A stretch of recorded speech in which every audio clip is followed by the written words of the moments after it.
Hello, everybody. Welcome to the webinar, which we are hosting as the Plurilegal Network, and this time on the book Justice and Culture, co-edited by Luis Efrén, Ilenia Ruggiu, and Irene Spigno. And I'll be chairing the session, so to speak. And it's only my job really at the beginning to just say a few words by way of background in terms of who or what plurilegal is, and just to give very brief details on today's seminar. And then I'm going to hand over to two of the editors who are here with us today, Ilenia Ruggiu and Irene Spigno, to give us more details about the excellent book that they've released for our consumption. So just by way of background, this webinar is being hosted under the umbrella group of Plurilegal. And Plurilegal is basically and it starts off as an email network, actually, of like-minded academics who are commonly interested in issues of cultural diversity within legal systems, and cultural diversity extending to religious, linguistic, etc. forms of diversity. We were formed after a seminal meeting chaired by Marie-Claire Foblets, who is here with us today, which took place in Brussels, I think sometime 2008. And so that was the brainchild for the Plurilegal Network to emerge as an email group. And as of late last year, late 2020, we've started a series of webinars where we can discuss new publications and new issues with participants who are interested in these issues of cultural diversity, particularly as they meet the legal field. And so I'm very happy to announce that actually this is our third seminar in the series. And we are already speaking about holding a fourth seminar on the book that one of the co-editors of today's book under discussion has produced, Ilenia Ruggiu's new book. And we'll be making some announcement at the end of the seminar about our plans with respect to that seminar, which is going to be held next month. But in the meantime, I'm very, very happy to announce that today we'll be discussing this book, Justice and Culture. We are very happy to announce that at least the authors of at least 6 of the chapters from the book, as well as the 2 editors, are here with us today.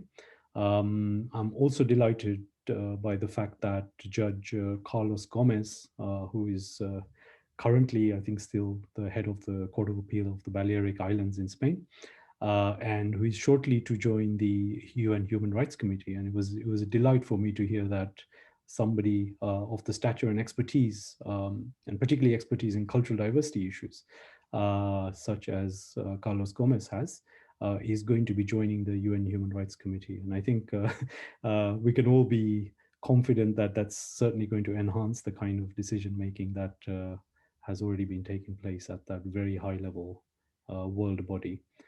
So welcome to all of you. I'm also actually, I should say one more thing. I'm also delighted by the fact that many of the participants as audience members in today's seminar are also judges.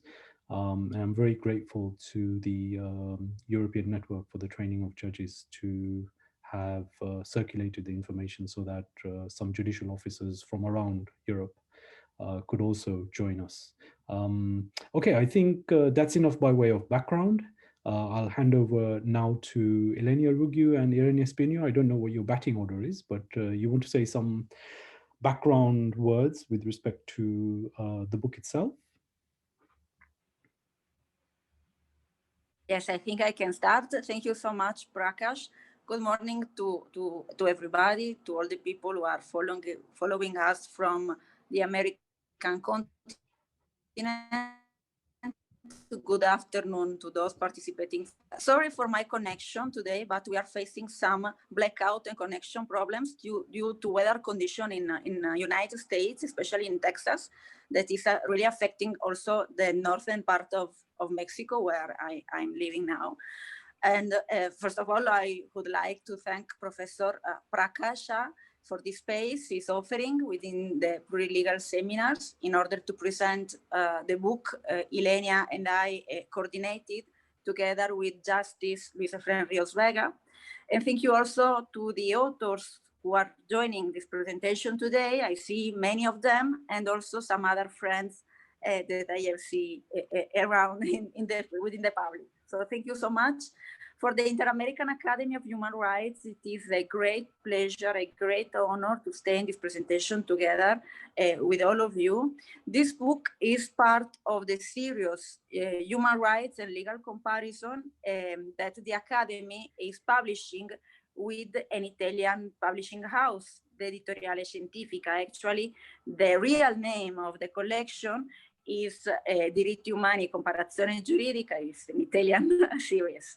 And it is the product of a research project the Academy has implemented since 2015.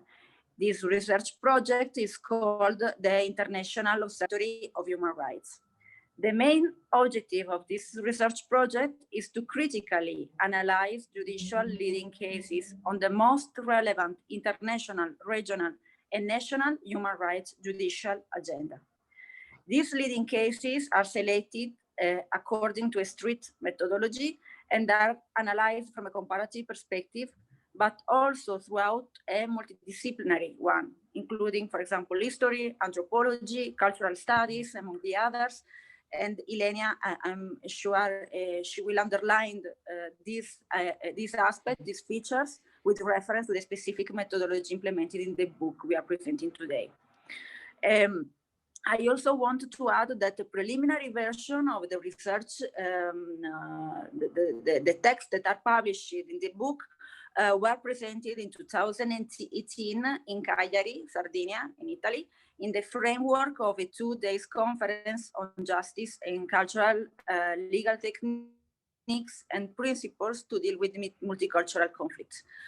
During the conference, more than 20 outstanding experts of multicultural studies from distinct fields of expertise analyzed, explored, and discussed the case law and jurisprudential trends on the use of the cultural arguments in courtrooms, and many of them are here today.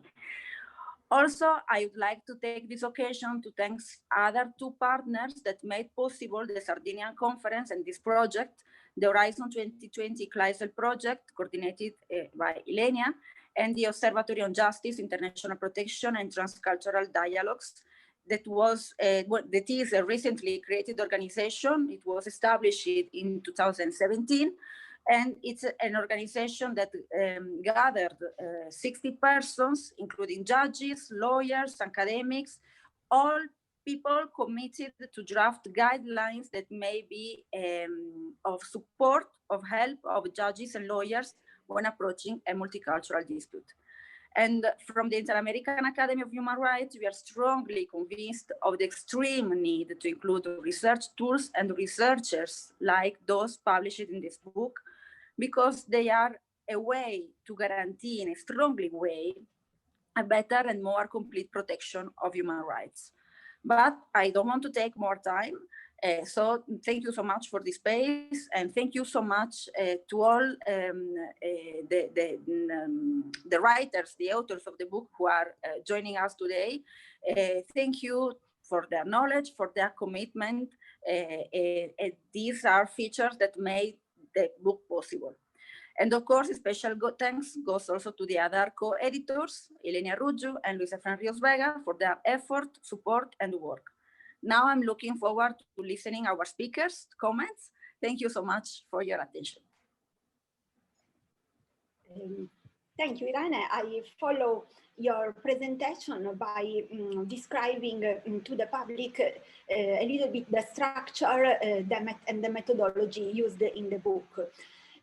So the book, Justice and Culture, Theory and Practice Concerning the Use of Culture in Courtrooms, joins an ongoing conversation on how the judiciary and also lawyers, so included also them, approach multicultural disputes.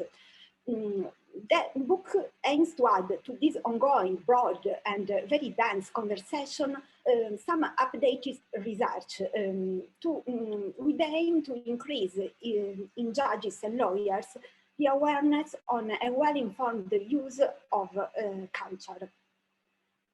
As editors and authors who join the project, we choose to join this conversation as we see that judges and lawyers as well as are in the front line to resolve multicultural disputes. In fact, they cannot ignore multicultural disputes. More and before the legislature, judges and lawyers are striving to promote a better justice in this age of migration. So this was what prompted us to choose the judiciary and the lawyers as a focus, as the destinatory of our work. So justice and culture, let me start from the title, a very dense title. There are hundreds of definitions of justice and cultures. Of course, as editors, we discussed this title, what is too broad, too dense, and then we decided to keep it to express the complexity of the subject. And then, of course, this title becomes more detailed in the structure of the book. So about the structure of the book, we divided it in two parts. The first one, titled Justice and Culture in the Age of Multiculturalism, contributors analyze some general issues common to the multicultural jurisprudence.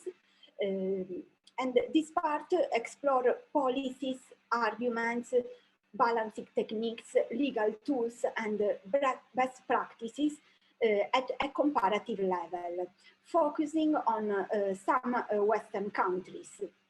And so since this part, we see one of the methodology used in the book, which is the comparative approach. Although we focused mainly on Western countries, we decided to try to involve in the conversation different experiences coming from different judicial and legal systems from the West. The second part of the book is about exploring justice and culture in Italian case law. The choice of Italy depends on the fact that this country has become recently emblematic of the importance of preparing courts to deal with culture. In fact, Italy was one of the main hotspots, if we can use this word, of the migration crisis lasting from 2014 to 2017 in Europe. And today it is clear that what looked as an emergency at that time is becoming a structural phenomenon. Disembarkments of persons asking for asylum and other forms of protection continue in Italy. Thousands of protection requests arrived at the judges' desks, and several of them were based on cultural arguments so far unknown to Italian judges and to Italian lawyers. Just to give you an example, several persons asked protection from, asked international protection from not becoming a king of their group in African country, as becoming a king would have implied action of revenge, and they didn't want to kill anybody. This cultural practice and all that is connected of becoming a king was completely ignored from Italian judges. Then started to ask anthropologists and to study this practice and to activate conversations between them to solve this. So, there was a ferment between the Italian judiciary starting from 2017 that brought to the formation, to the creation of one of the three institutions together with the Academy of Human Rights,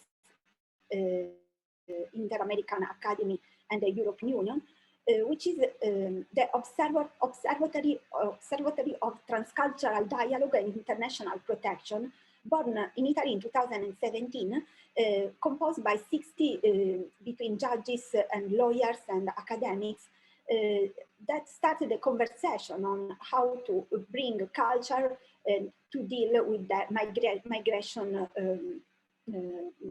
protection request.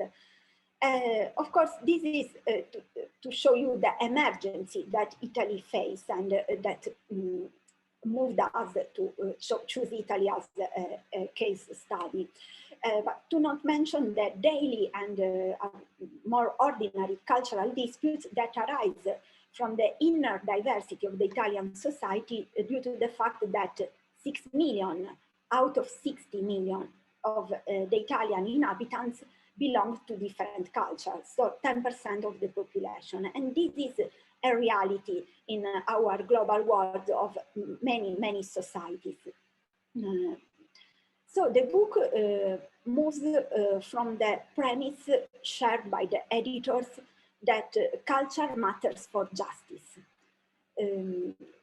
Culture matters for justice, first of all, because each legal system has an international duty to apply, for instance, the 1966 International Covenant on Civil and Political Rights, whose Article 27 recognized cultural rights since 1966. And between the many other reasons, because we believe that culture matters for justice because in an age of migration, the idea of cultural justice is gaining strength in the debate on global justice. That is, cultural justice is a part of the broader concept of global justice. This means that a justice aware of culture can help to readdress the disbalance between the global north and the global south, if we consider and if we agree that often migration is induced by inequalities caused by the global north. Just to mention one, climate change and the effect that it produces on migration. So this is to tell you that the book is descriptive, of course, of the update. It provides update information on cultural defense and multicultural jurisprudence, but is also prescriptive in this aim to promote a better justice, and in which, as editors, and we believe cultural justice is a big piece. And finally, I wanted to say a few words about the methodology we used. Together with the comparative methodology, we approached this subject, which is very, seems a very legal subject, justice, with an interdisciplinary approach. Both the legal scholars who wrote in this book and the other authors that belongs to other social science agree in the importance of joining effort and methodology coming from different disciplines. So we have a perspective that crisscross from legal studies, anthropology, sociology, critical and post-colonial studies. And what I appreciate in the book is that each author tried to merge them in their contributor. So they are not just juxtaposition of this, it's not just a collection of different social science contributors. And we hope that this book can, of course, is a small drop in the big ocean of the debate on justice and culture, and we hope it can provide an example and some reflection useful for judges And I wanted to, as well with Irene and Prakash, to thank the wonderful colleagues and authors of this book. It was a very pleasant experience to work with you. And now that we are in the dissemination phase, I'm very eager to learn more about the perspective of the judges and the public who is going to read our work. Thank you very much, and thank you, Prakash, for this event. Thank you. Thank you very much, Irene and Ilenia. May I invite now Judge Carlos Gómez, who is joining us in this panel as a discussant. So I imagine he has had to rush through the book and read it and try to make some kind of overview comments about his reaction to the book. But before I hand over, I just want to say how delighted I am that you've accepted our invitation.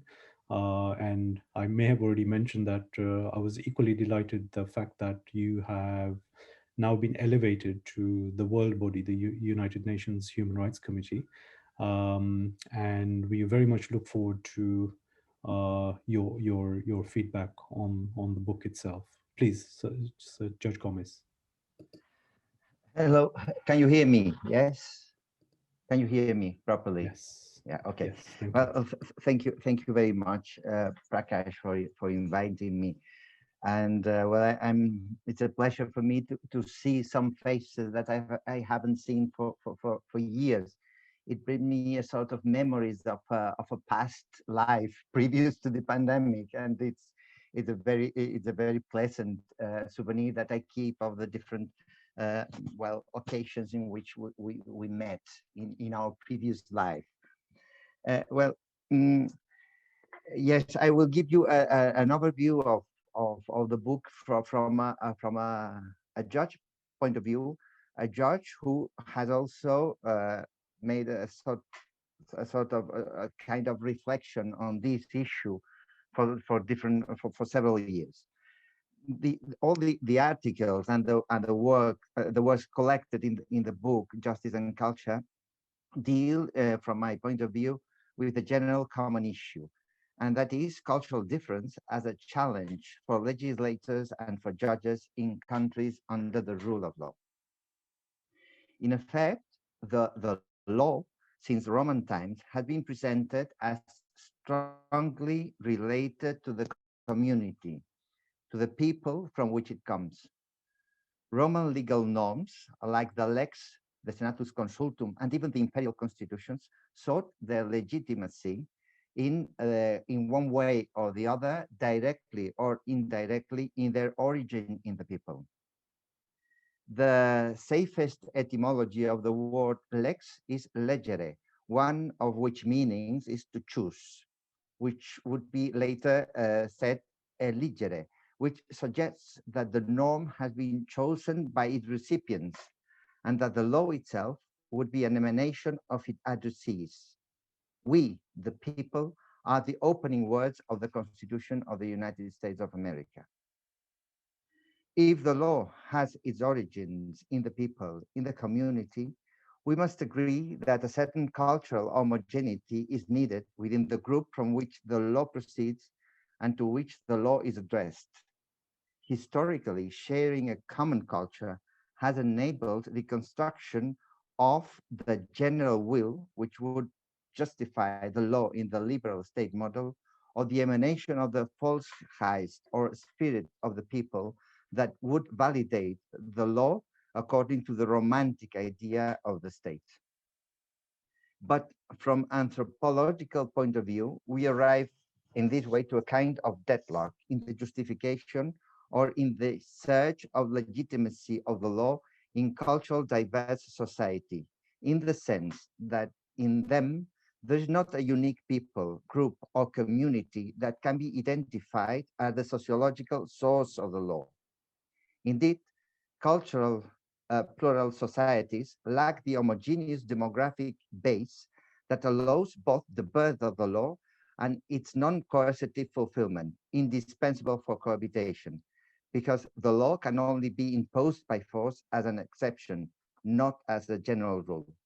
Sharing a common demos guarantees something which is essential in democracy, facilitating the acceptance of the law by those who don't agree with it, which is impossible or more difficult if the dissenting persons consider themselves as members of another demos, excluded from the participation in the lawmaking and therefore exempt in one way or the other of the obligation to accomplish with the law not perceived as their own. Not sharing a common demos make it difficult to accept a common kratos. Even well-intentioned laws that are the fruit of what we are called these recognition policies can fail. Appiah expresses it graphically when he describes what he calls the jellyfish syndrome that he attributes to the state.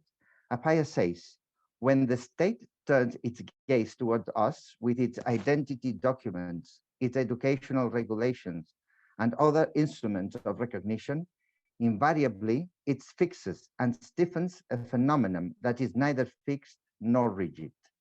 In the same sense, Habermas says that the juridification produces the colonization of the word of the life.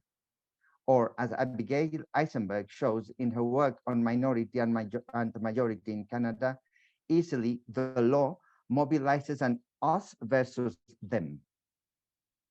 To get out of this impasse, I propose to follow the recommendations made by Arika Taub and Ilenia Ruggiu in their paper on the homage to the pennies of the child.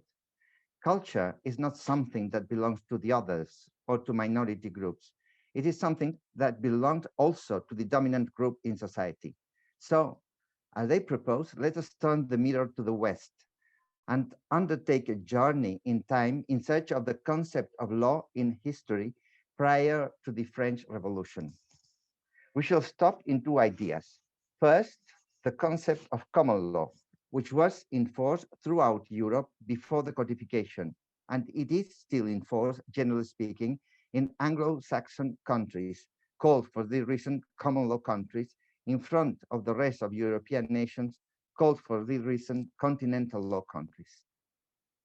From the characteristics of common law systems, we highlight here the deep conviction that the legal precedes the political, which is expressed in the concept of rule of law.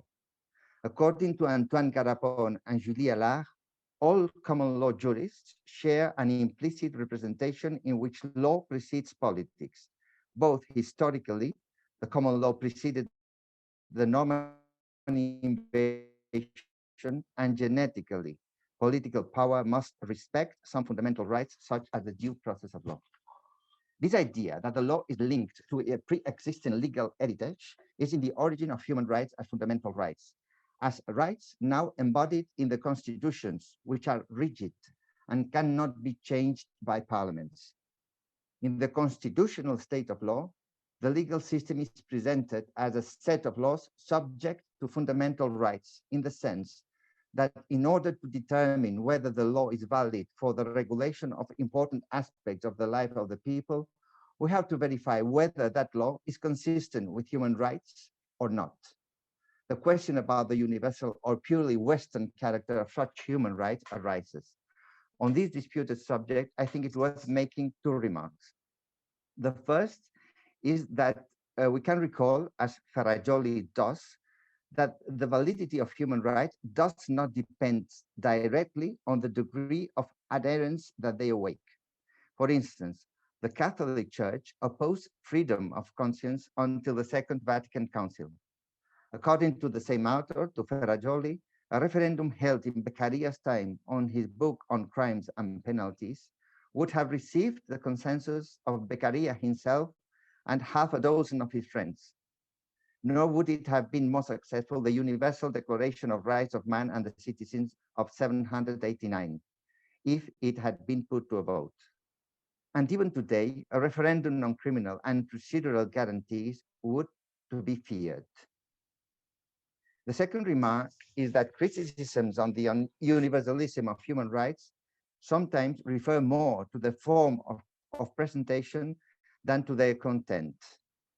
Accordingly, what the Nobel Prize Amartya Sen rejects is the conception of fundamental rights as a Western product, and he emphatically recalls the liberal constitution promulgated in 604 by the Buddhist prince Sotoku, the influence of Greek thought in the Arab world, the example of the coexistence of three religions in medieval Andalusia, or the liberalism of the Mongol Emperor Akbar, who established norms in India on religion tolerance in the same year that Giordano Bruno was burned as an heretic by the Inquisition in Campo dei Fiori. In her paper on cultural expertise, Lydia Holden reports a conflicting relation between anthropology and human rights. She shows how some authors have considered the Universal Declaration of Human Rights as a program which imposes an agenda to reshape the world in line with some preferred standards. But her work also reflects an improvement in the relations between human rights and anthropology, to the point that today, she says, anthropology reclaims a central role vis-à-vis international human rights. On the one hand, in analyzing how international human rights fulfill their mission, and on the other hand, for the commitment of anthropologists to progressive lawmaking and expert witnessing in legal procedures.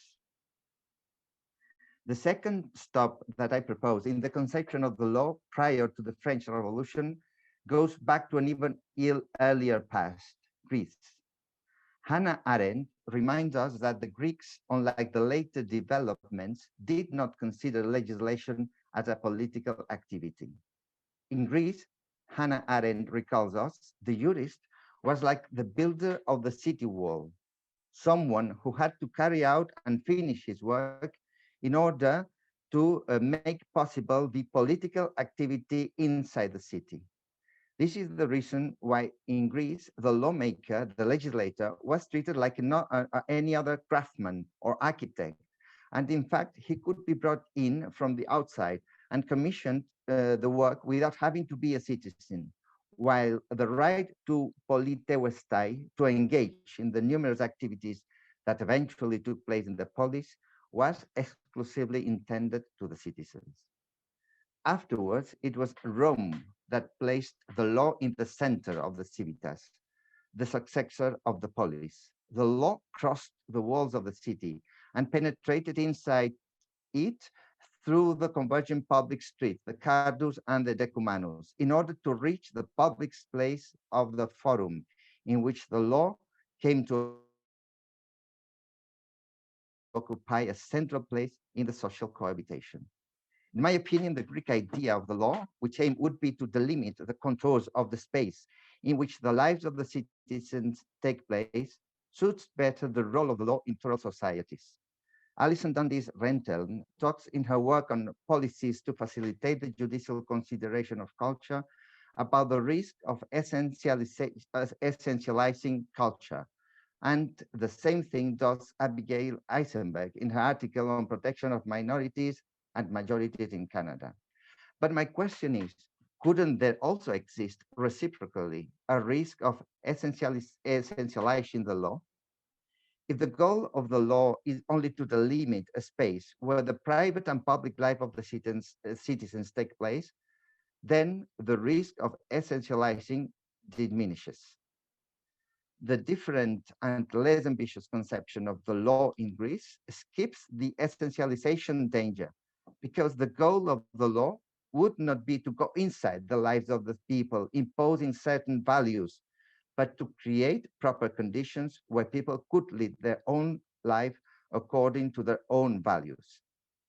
Therefore, I propose to return to the Greek concept of law as the ideal walls that frame the life of the city. The function of the law would be to delimit a perimeter of citizenship and interaction. Those who come into this perimeter do not access a paradise in which the promises contained in the laws would have already been fulfilled. It is rather about accessing a space where you can participate in the conquest of rights that have not been achieved in many cases, not even for the privileged citizens of the West, who, in this manner, join those who come from other cultures on the common path of the struggle for the effectivity and implementation of such human rights. If such would be the role of the law in a multicultural society, which would be then the role of the judges? The problems arising from cultural diversity should be dealt with by the law or by the judges. The fact is that, as Marie-Claire Foblets and Larissa point out in their article on the pluralization of European societies and the role of the judiciary, the vast majority of legislatures have not considered it necessary to revise the laws in place, although they were designed for an already non-existent culturally homogeneous society. Judges play the opposite role, for as Luis Efrén Ríos Vega and Ilenia Ruggiu acutely emphasize in the introduction of the book, judges cannot refuse to issue a decision by means of a non-liquid. They cannot avoid the conflict, but they have to try to solve it, whatever its complexity might be. In my opinion, placing the decisions that involve cultural diversity in the field of the judiciary has some advantages. The main one is that diversity will be dealt with case by case. Indeed, the judge has a professional culture of individualized treatment of cases.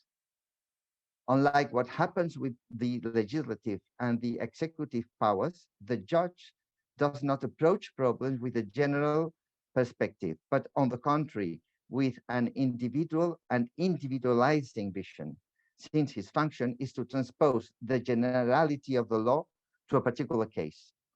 This individualized treatment of cases makes an attitude of accommodation easier, since, as Walser warns, tolerance toward an eccentric individual is quite easy, and at the same time, social resistance to individual eccentricity is usually not perceived as dangerous. Instead, the risks are much greater when individual rights are exercised collectively, when we refer to unconventional and dissident groups. In her work on the legal treatment of female genital modifications, Lucia Bellucci exposes how the laws that have regulated this issue in Italy can create a sense of uneasiness in judges who can feel that they cannot deeply analyze the facts in order to understand the motivations of the accused without sending a political message.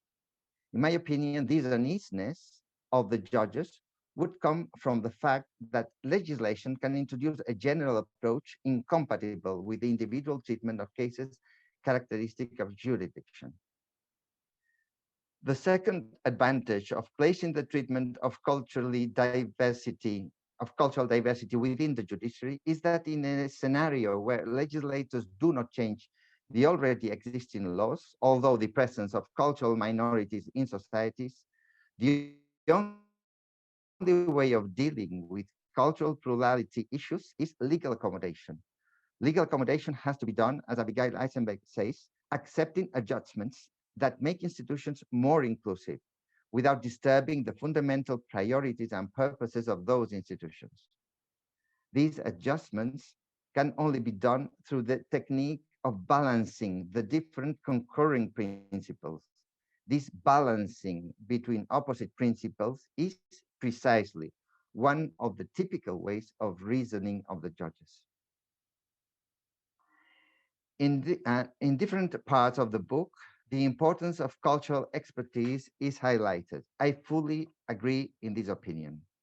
The purpose of a judicial expertise is to provide the judge with non-legal knowledge that he lacks and that he needs in order to properly evaluate evidence performed in the trial.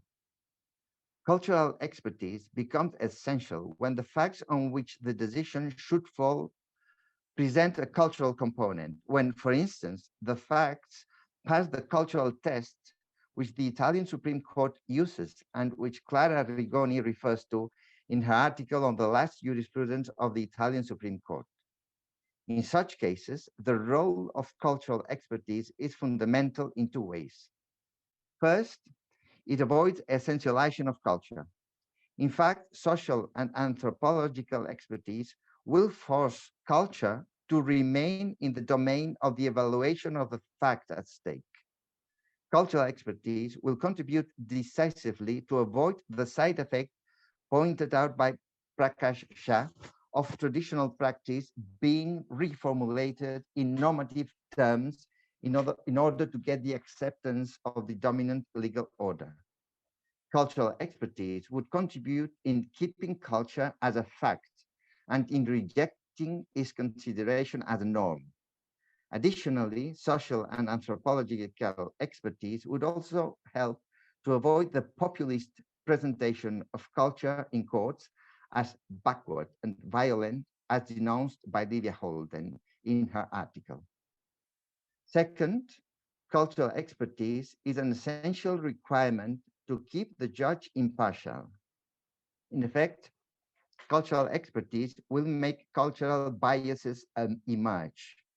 The judge, normally belonging to the dominant culture, might be biased as he might consider culture as something only belonging to others, even unconsciously, and therefore his impartiality might be undermined when deciding cases with a cultural component.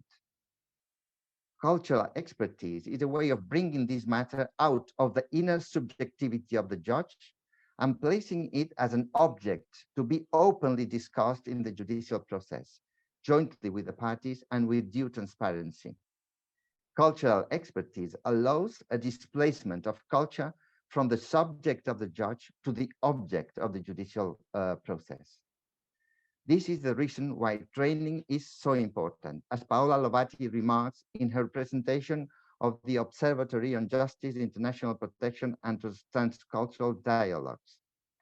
If we link the need of cultural expertise to the impartiality of the judges, then we are giving this issue an ethical dimension that makes evident the need of a common reflection and training. In fact, some of the authors of the works collected in this book have already participated in training activities on cultural diversity, specifically addressed to European judges and prosecutors. I think that these activities need to be continued.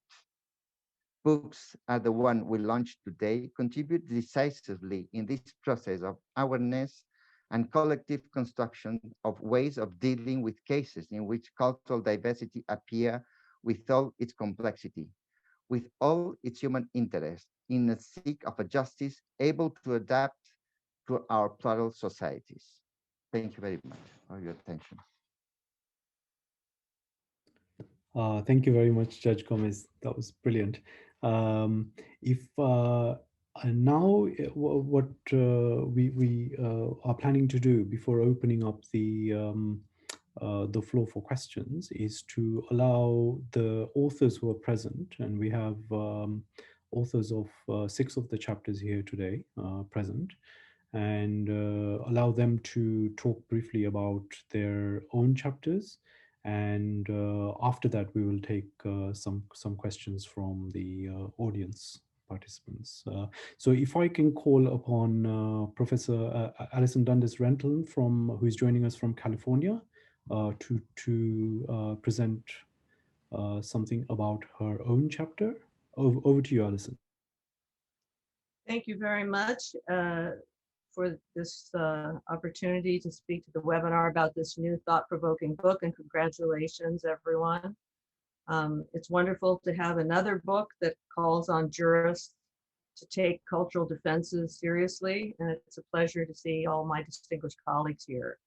I do think that early work on human rights attempted to show that there is cross-cultural legitimacy. Abdullahi Naim's work, Raimundo Panikar's work about whether the notion of human rights is Western concept, and my own work on cross-cultural universal. So we hope that human rights are safe, and certainly human rights treaties have been embraced around the world. So we hope that you feel confident that you can interpret the human rights, the ICCPR, the International Covenant on Civil and Political Rights. These are important tools for global justice. I did want to say that something about my own position. I've worked on cultural justice now for a few decades, and I think that my work with judges helped me to understand some of the challenges, because sometimes it's toward some of these controversial ideas. And we know that sometimes legislatures like our own Congress can't be trusted to do the right thing. So justice is certainly in the hands of judges and courts. So that's why I think it's especially important, this project of training and exposing judges to ideas about worldview, cultural differences, and value systems. I also think that in our discussion of cultural justice, we need to be careful not to limit the conversation to migrants. We're also speaking about indigenous peoples. We're also trying to protect the cultural rights of subcultures, sometimes of university groups, so that the idea of cultural rights certainly isn't so important that it ought not to be limited to the conversation of migrants, though I realize certainly the plight of migrants and forced migrants is particularly dire. They're in dire straits these days. In my work, I've tried to challenge the notion of when in Rome, do as the Romans do. And Professor Foblets and I have tried to challenge in our work on multicultural jurisprudence the idea of a monocultural paradigm. And I think that the core idea of why culture matters is that people's perceptions and behavior are influenced by culture. So the notion of enculturation, I think, underlies this entire conversation. But I think also we're discussing the fact that people in power determine what is deemed culturally acceptable. And so we must not ignore the power differential in these conversations about culture conflict or cultural hegemony. So when we're looking at the right to culture through these different policy debates, we're trying to show that the right to culture includes the right to have courts of law consider information relevant to their backgrounds. And the Article 27, the right to culture in the International Covenant on Civil and Political Rights, has been interpreted in a general comment to require governments to take affirmative steps to protect this right.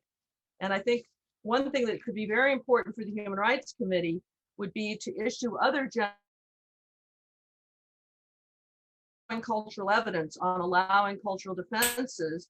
And I think one tendency of the UN system is to issue general comments on one right only, when it may be useful to offer a general comment about the interrelationship of some of the rights, like the right to a fair trial is a general principle of law that would support the consideration of culture. And so one ought to consider the right to a fair trial along with the right to culture. So my chapter and this whole book, I think, relies on the idea that the right to culture is an important right. It certainly must be balanced against other rights like women's rights and children's rights, the rights of persons with disabilities. But I think we're also arguing that cultural information should be considered in order for a person to have the right to a fair trial, whether it's a criminal trial or whether it's civil litigation. And I think the emphasis on cultural bias is tied to a notion of equality, that people can't receive equal treatment under the law unless we contextualize the nature of their disputes. And so I think that we're arguing that for people to receive equality, cultural information is absolutely critical. My own position is that cultural rights should be limited if there's an irreparable harm. And I think people in the book may have differing views about what the limits should be to cultural rights. My chapter takes seriously the idea of particular customs. And I think one of the sort of misconceptions in this debate is about whether the whole culture is being put on trial. And in fact, my point of view is not to worry so much about essentializing as to worry that people take an overly broad approach to the study of culture rather than focusing on specific customs. So certainly particular customs are contested and some customs should be discarded, but I think we need to take seriously the idea of a cultural tradition.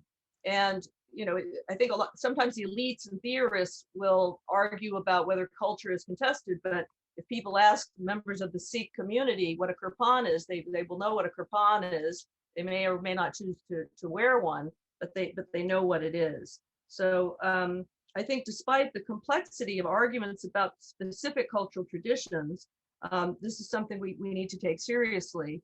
And so the main thrust of my chapter, because I was asked to focus on more practical issues, was to try to outline a series of policies that would make it easier for judges to determine whether people are putting forward false, fraudulent, phony arguments, or whether these are customs that are known to exist within a group. And I think one of the most important contributions would be having a bench book, like what the British system used to have, that outlines the way people, take oaths before they give testimony, and what names people prefer to be called, and so forth. These kinds of bench books that have best practices can be very helpful to the judiciary. Another type of policy I discuss concerns jury instructions. For those kinds of legal systems where there are juries, if there is what we call in the US a pattern instruction, an instruction that indicates how the evidence should be weighed, judges would be more inclined to instruct juries on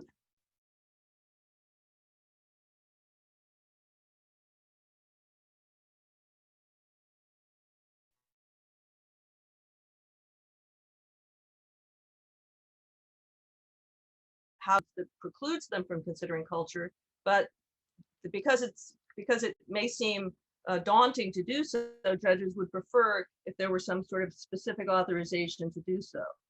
I think one of the main ideas that I think could be really helpful for judges is this practice of taking judicial notice. In evidence codes in the United States, it's allowed for judges, both at the trial level and also at the appellate level, to take judicial notice of facts that are part of common knowledge. And so if there's a failure of a lawyer to present cultural evidence at the trial, and on appeal the judge is limited to the transcript, nevertheless, the judge can take into account facts that are part of common knowledge. And so this technique of taking judicial notice could be very helpful to judges in cases where they encounter some tradition that is unfamiliar to them. And then I think a lot of us are very concerned that there needs to be a directory of experts who have knowledge of the traditions, and there needs to be some credentialing process, because the way, in these LexisNexis, they just put people's names in these databases. And even at the United Nations, they don't really have a proper credentialing system beyond having someone's resume or vita. So it's also true that experts about culture should not just be people with PhDs. Often it's the leaders of the groups, the people from ethnic community centers. And so we need to get away from this elitist notion of who counts as an expert. But we need to have some system of helping judges identify people who have the appropriate knowledge. And I I'm worried about using the word expertise, but the proper knowledge and experience of the specific cultural tradition to be helpful in guiding the court. I discussed some other things that, for example, they need to have public funds to support having experts involved and so on. But I think those are some of the main ideas that I suggest. One that I discuss in the chapter is having a more culturally specific reasonable person test. And I mention this because the reasonable person is used, the reasonable person test is used both in criminal cases as well as in tort cases and in civil litigation. And so it's important to have a more contextual or culturally specific reasonable person test. I think that would allow the consideration of cultural evidence to contextualize specific legal arguments. And finally, I think if we have a more diverse judiciary, we might not have to worry so much about bringing other people into court. If we had judges who came from different backgrounds, it might not be necessary to explain the customs to the court. So I think that's something that we really need to work on in the United States and in other countries. anyway, I look forward to hearing from my colleagues. This is for me very exciting to hear so much research from around the world on topics that are, dear to my heart. So thank you very much. Thank you very much, Alison. I will invite myself to give the talk regarding the second of the chapters of from the book because I wrote it. My chapter is titled "Culture in the Throes of Law," and one of my main sort of self-chosen questions was, what do lawyers do when they want to reach for a conceptualization of culture? And I discovered that there was actually no real clear answer to that question. Part of the reason is that there is, of course, this tendency to defer to the profession of anthropology for questions which concern culture, and particularly, let's say, the defining and the theorization of culture. And inevitably, when you look at a sampling of the legal literature, you'll find that there is a kind of differential treatment of the anthropological literature, in the sense that the lawyers will tend to recommend that we consult anthropologists. But that carries a problem in itself, because although it is true that one can say that the intuition that it's anthropologists who should be telling us what culture is very much justified, in the sense that, among the social sciences that's been produced within Western culture, it's really the anthropologists who are, become the custodians of the study of culture. So why not ask them? But when we turn to the anthropological literature, you find a number of things happening. One of them is that, or at least there is one section of anthropologists which you find have some kind of what's been referred to as an epistemological and a hypochondria about culture and its continued use, to the extent that some anthropologists have even advocated the dropping of culture as a useful term for analytical purposes. So, of course, that group of anthropologists will not be helping the lawyers to achieve much if the lawyers are looking for some kind of concept of culture. But there is, of course, and you might say, a kind of generalized approach within anthropology, perhaps not necessarily express, but it is often expressed, which tends to view culture as an outcome of the beliefs or the norms or the values of a particular group of people, right? And this is very much embedded within anthropological writing. And of course, if you go further afield, you find that these assumptions are shared about what culture is. So in other words, what we have is a dominant tendency to treat culture according to what values, norms, or beliefs we see a particular group of people holding, right? And so in my chapter, I took issue with that kind of, let's say, hypothesization of culture.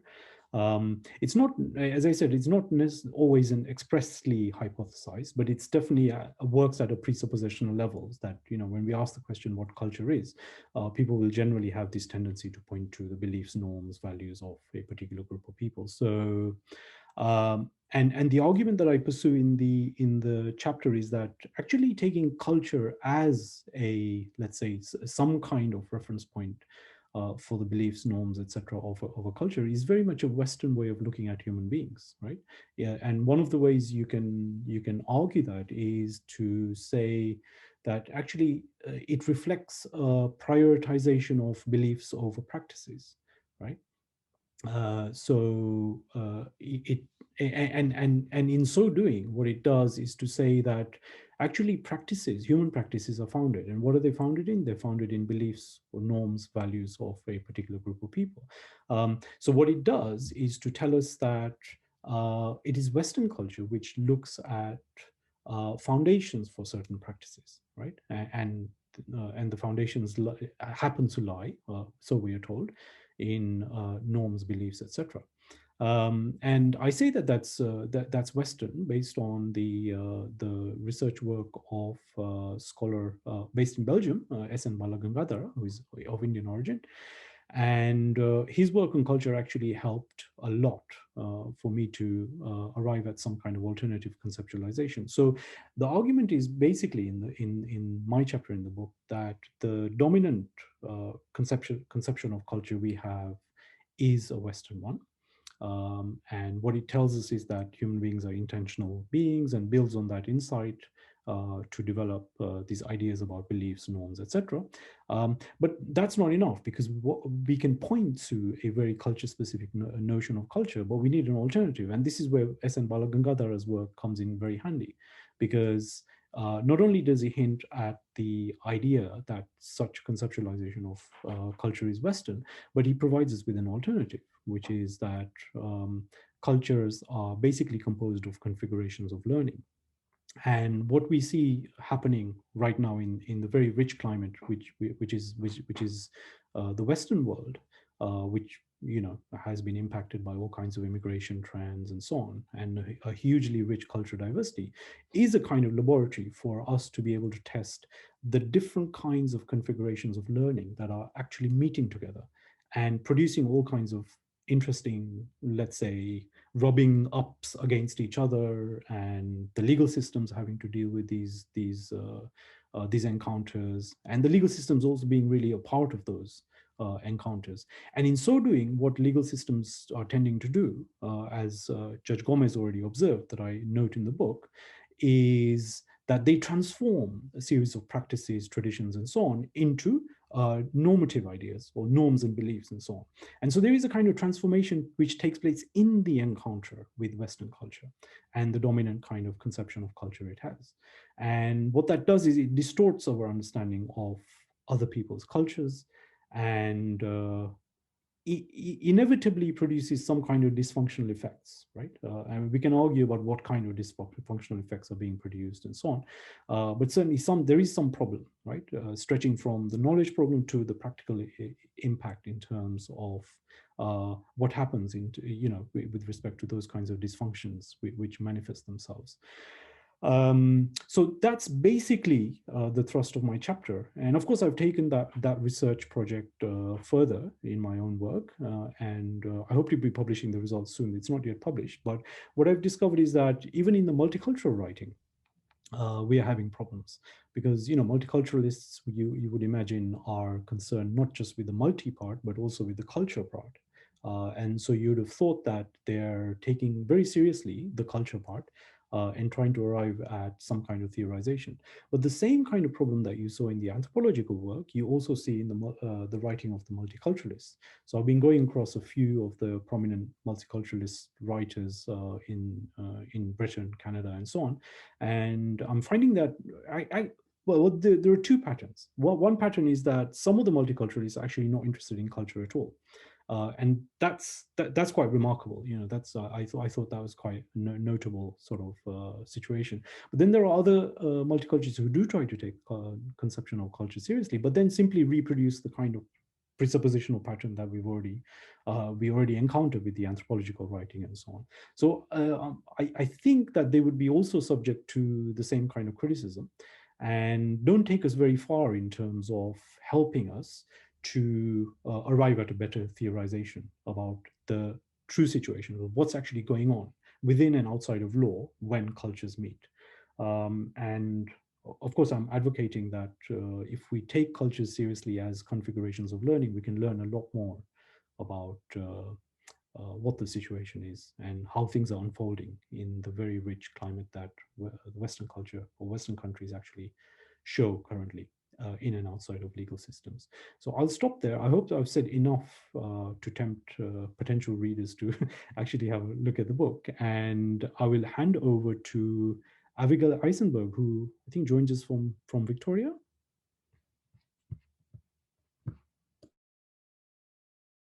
Yes, from Vancouver Island. Yes, in Victoria. Thank you very much, Prakash. Thank you, Ilenia, Irene, Prakash for organizing this, and thank you to Judge Gómez for such learned and helpful comments to start us off. I'm very happy to be part of this volume and to see all of you today.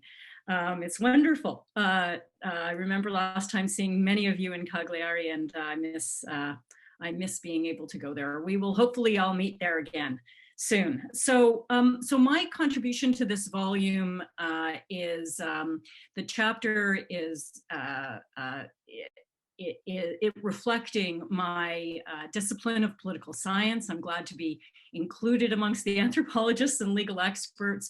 But it doesn't delve into a lot of the legal challenges that go on. The chapter has two parts to it. The first part does look at some of the well-known challenges that courts and state actors have faced in protecting culture and minority rights. And that's something that I've written about in the past in a book, in a few books. And then the second part of the paper turns, and there I wanted to consider some of the challenges of how the challenges to minority rights have changed today. And specifically, one of those changes has been the confrontation that we see in politics and academic discourse with what some people call the majority rights debates. So let me just say a couple of things about the first part of the book, the well-known challenges, and many of us have already talked about this. What I have found in Canada is exactly what Prakash has just said, which is people don't talk about culture very much anymore. It is the Canada prides itself as being a multicultural country, but really culture has been given a bad name as a useful category by which to interpret rights. That's not to say that, of course, in many of the human rights decisions and conflict resolution, culture does not arise. Of course, it's important. And my colleague in Britain, Tariq Madood, has talked about the ways in which, on the street, at the street level, cultural conflicts are real. And so the kind of interpretive challenges that we have, the literature discusses quite well, are important to continue to be concerned about. So those interpretive challenges I outline in the first part of the paper, the well-known risks associated with cultural rights protections, and they include things such as essentialism that has been mentioned already, the way in which cultural protections can protect, entrench traditionalist hierarchies and especially gender hierarchies, all these kinds of ways in which culture can be misinterpreted or interpreted in unhelpful ways, those for sure are things that we have to keep in mind. And state and international actors are, of course, crucial in developing dynamic ways that we can respond to these political risks. They do that, and they have done that, and the literature discusses this. There's been a lot of focus on concerns about protecting individual autonomy in the context of protecting culture, and Marie-Claire has done work on this. Procedures to interpret culture in courts and in other institutions, to be sensitive to the cultural expertise within groups and not to essentialize. And Ilenia Ruggiu and Alison have done work on this. There's been a lot of work about encouraging more participatory forms of decision-making within groups. My colleague Monique DeVoe has talked about culture from that perspective, and in a kind of different way, Ayelet Shachar, her work is about using the participation within cultures to resolve disputes. And the aim, I think, is exactly what Judge Gomez has discussed, which is in many cases, the best practices are ones where we figure out ways that members of minorities can participate more freely, both in the external society and internally within their own communities, to discuss cultural practices and how they ought to be practiced and what kind of interface they ought to have with the practices within the dominant society in which they live. So what's important to develop procedures that correct for the absence. So, sorry, in addition, what's important is to develop procedures that correct for the absence of diversity in courts, and to create a way in which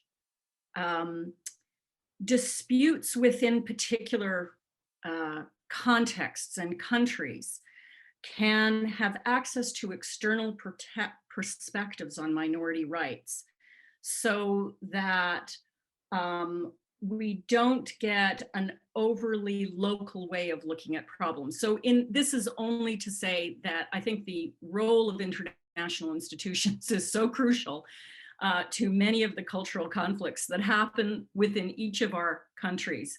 And that is because external and international institutions provide that perspective where otherwise we all in our countries, we see these conflicts and cultural conflicts, and they are so informed by the power dynamics between minorities and majorities within the country. External institutions have been enormously helpful in providing perspective in Canada. But, you know, all this said, the tendency today in Canada, and I think elsewhere, is for actors to turn away from a discourse of culture and to avoid thinking about minority rights if they can in terms of culture. Culture, we know, is a vague concept. What gets included in the cultural category is inevitably biased towards majority interests, and as Prakash has said, towards Western concepts.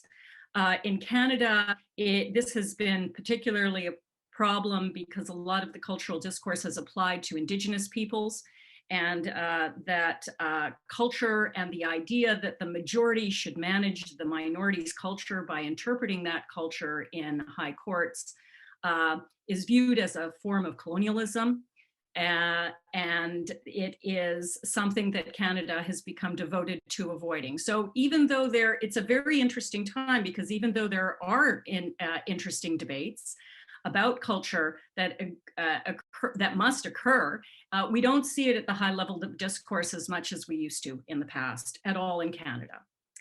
So in the second half of the paper, I discuss the emergence of the majority rights discourse. And I just want to say a couple of things about the majority rights discourse, because I think that this is one of the big challenges that even courts face, but politically, I think our societies face as well today at all levels. So the majority rights discourse is an attempt, a term coined by Leah of Orgod, a political theorist, but it encompasses a lot of work where of political parties and political actors that attempt to mount a challenge to multiculturalism and minority rights as a political discourse by arguing that the discourse minorities are overprotected in our societies and that multiculturalism has gone too far. So they defend this minority rights discourse by explaining that right-wing populism and nativist political parties that we see in the West today are a symptom of majority anxiety about high levels of immigration, and that the increased visibility of minority groups has caused the majority anxiety, and as has the demographic shift. So the more, as Ilenia mentioned, the larger the non-dominant the minorities are within a country, the more this majority rights discourse arises, and the more the demographic shift in Western countries is away from white Christian dominance, the more this majority discourse is inflamed. So in the paper, I argue that the right of this majority rights discourse is an assault on the foundational democratic values of democratic majorities. the idea that is central to democracy is that democratic majorities are the contingent outcome of democratic processes of deliberation and decision-making, and that the legitimacy of majority rule is premised on inclusive citizenship, not membership in a cultural group. And that is what the majority rights discourse is trying to do. It's replacing the idea of the democratic majority with the dominance of a particular cultural group. And it is doing this at a time when that cultural group is no longer in the majority. So advocates for majority rights launch an attack on the foundational idea of democracy by advocating for the rigid entrenchment of cultural values of the majority in constitutions and in legislation in order to ensure against any shifts in the composition and therefore the values of the democratic majority. So majority rights are a means to protect the power of culturally hegemonic groups. And this politics of majority rights has exploited some elements of liberal democratic institutions in the West. And specifically, I talk about in the paper multicultural accommodation. So the idea of balancing rights has led to has in a sense incentivized some majorities, dominant groups, cultural groups, to distinguish themselves from minorities by proposing in all sorts of public venues that they are defined by specific values and practices that cannot be reasonably compromised. And so reasonable accommodation means that we can't reasonably compromise particular values. We see this in, and I discuss in the paper in Quebec, with the institution of and the popularization of secular laïcité as a basic value of Quebec society, which it has never been in the past. It's only in the last 20 years that secular laïcité has become this basic value that cannot be crossed by courts when they interpret cultural practices. We also see this in constitutionalism. And so while constitutions are meant to protect rights and minority rights specifically, many groups have access to changing and revising constitutions. And we see this again in Quebec, where secular laïcité, the phrase and the importance of this was put into the Quebec human rights documents. We also see it in Switzerland, where the ban on minarets was constitutionally cemented into the constitution in order to tie the hands of future majorities. So the majority rights discourse is an attempt to address majority anxieties, but it does so by tying the hands of future majorities. What I think is important about this, just in closing, is that I think it's a really interesting indication of political change. That these developments suggest is that historical national majorities in current liberal democracies are changing, and they are not united by their cultural attitudes. I think today's news about Macron complaining that French students are bringing back from American universities radical ideas about anti-colonialism and Black Lives Matter, which was in The Guardian just a couple of days ago, as though trying to say that these ideas are a foreign imposition from the United States when France has its own racism and its own colonial history to grow these kinds of ideas domestically. But I think that the problem with majority rights is that there is a generational shift, there is a demographic shift. And increasingly, the notion of cultural majority is becoming meaningless. Unlike cultural majorities, democratic majorities have to be, as Rainer Bobic calls them, the contingent outcome of democratic processes of deliberation and decision-making. And the legitimacy of majority rule has to be premised on inclusive citizenship. So if democratic majority decisions represent the interests of national majorities instead of all the citizens, democracy degenerates into ethnocracy, which is, I think, the real danger that many of our countries in the West face today. So the aim of interpreting culture has to be in relation to this reality, and therefore has to be informed by the moral value of inclusive citizenship, rather than simply getting culture right. It must be on the guard. We must be on the guard against this pressure to establish undemocratic ethnocracy and non-inclusive citizenship. Thanks. Thank you very much, Avigail. May I now invite Marie-Claire Foblets and Larissa Vetters to give us a presentation on their chapter?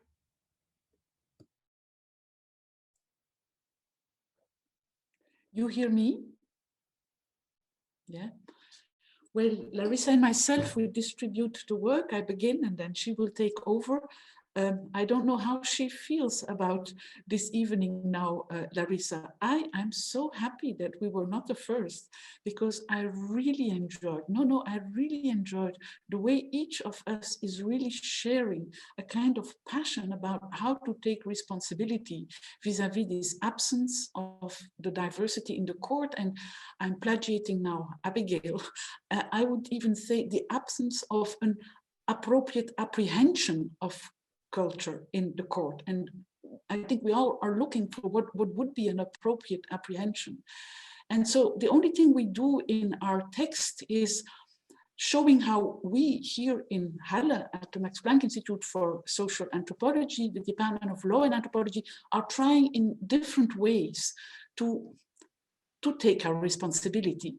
So when we met in Cagliari, we had already done two things, which is we first have been setting up together with the European Network of the Councils of the Judiciary a survey among judges regarding how they feel what it means to take responsibility, either when the legislator is not yet there, or there is no kind of answer, and then how they deal with it, and what could make them feel that there is a kind of support coming from academia.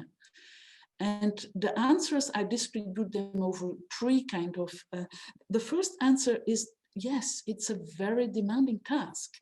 We don't know where the experts are. We have to come up with a concrete solution. As Ilenia said, they cannot afford to just make us wait another number of years until the law is there. The second observation is the increasing role of human rights, but not always being sure how to use the human rights, the balancing of the interests through the human rights. And the third was very clearly a high degree of motivation. Really, judges want to be good judges. And with this, I mean, this gives a kind of legitimation to this willingness to continue with the work. We have started, and I'm so happy the European Judicial Training Network is with us tonight, setting up trainings. And I think we're really working on finding a method that makes judges feel what anthropology can bring in, leaving them, of course, their professional responsibility to come up with a decision and listen to similar experiences of judges across Europe. And this makes always for a small laboratory of judges meeting with anthropologists. And it's a very sobering exercise, but we also feel that for judges, it's a kind of important to discuss about this responsibility, but in a different setting. And so I hope that we'll continue doing this. This does not mean that we have the solution, but offering platforms of exchange to judges makes them sometimes feel kind of not less lonely, but in a way that there is a way of thinking about this. We last training, we had a very, I think, interesting session on the difficulty of understanding what witchcraft means in asylum cases. Because witchcraft is a world. And so take the time to listen to an anthropologist and then look at what it could mean in terms of persecution for a person who is in the system of the witchcraft. So just to give an example, last year we had a very interesting panel on the interest of the child. What is the interest of the child? Sometimes judges say, we can't know. So the contextualization of the interest of the child and the difficulty that comes with it. So I hope, and I think we will continue doing this work with judges, and Larissa, after me, will briefly just explain more what we're going to do with this training, preparing a case book. And so Larissa, you will take over there. A kind of third attempt at, from the point of view of academia, offer a kind of service, and you hinted at it, Alison. It's this kind of directory of expertise where you could find names of experts, and which is a very interesting discussion here at the Institute. We are the largest kind of research institute in Europe that really has the name social anthropology. And there was a splitting apart, exactly what you said, Prakash, the hesitation on side of anthropologists to participate in an exercise that would put itself in a service of decision-making. That is, of course, the other responsibility of the lawyer. He has to come up with a solution. And the kind of the fear for essentialization, for culturalization, the fear of using the term culture, the memory of a past where we have been abused of in terms of knowledge, makes that we didn't push this exercise through. But I learned a lot from this, because I see it also as a missed opportunity. We have been stumbling so much over ourselves that we didn't come up really with, and I don't know whether I really gave up, but for the moment we are not working on it. Yeah? And the last attempt is something that will be really a long-term exercise. And this is the English version of the book launch. The Spanish version of the book launch will be presented by Eugenia Relano Pastor. And she has been helping us the last 3 years in setting up what you could call a tool where we try to identify legal reasonings all across Europe on how judges deal with diversity. And of course, this is what we can do, a research institute, because we collect decisions coming from, let's say, Spain and Finland on the same issue. But these judges never read one another. The only way we read one another is over what Luxembourg says or what Strasbourg says. But very rarely we really read the domestic decisions. And they are highly interesting. And so what we do, it's a very sophisticated exercise where we really try, of course, to summarize the ruling, but to trace the legal reasoning and see what difficulties the judges are coping with when it comes to contextualizing these practices or these beliefs or these values. And I think all in all, this exercise is a huge tribute to judges, because I really think in Europe, we are in a kind of exceptional, I hope it will be exceptional period, where our constitutional frameworks are dated, where what you say, Abigail, the majority is the first concern. And since the minorities are not yet neither in the judiciary nor in the parliament, reflected, represented, they don't raise their voice except through strategic litigation, NGOs, but they're not really structurally participating in the decision making. And this slows down. What we should really do is having this inclusive citizenship reflected in the legislative work. And the people who have to do the job, I don't say it's a dirty job, but it's a difficult job, are the judges. And so I think this is what brings us all together here, is how can we in one way or another support the judges in doing the right job, which is give this diversity an appropriate apprehension in their thinking of justice. And I wish we can really reconvene, the sooner the better, because I think we share all the same dream, and we do it from all our kind of expertises and disciplines. And so I thank you enormously, Ilenia, and you, Prakash, for enabling us this meeting tonight. And now I leave it to Larissa to be a bit more concrete on the training.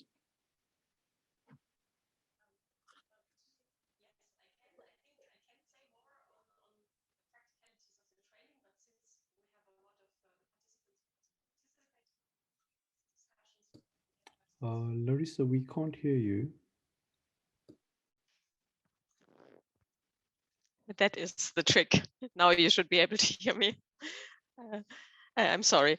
I was just saying that I can speak more about the practicalities of the training, but since a lot of the participants here have also participated in previous trainings, we could perhaps leave this a bit for the discussion.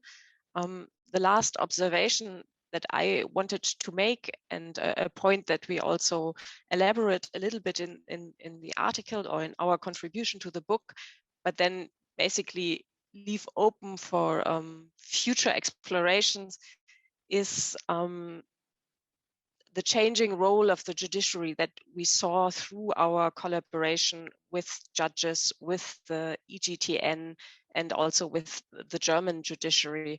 And that was for us quite an interesting learning experience, that apart from the question of how can anthropological expertise be made accessible and useful for individual judges or for courts, we started to realize that within different jurisdictions and within the judiciaries, there's actually an ongoing process of attempting to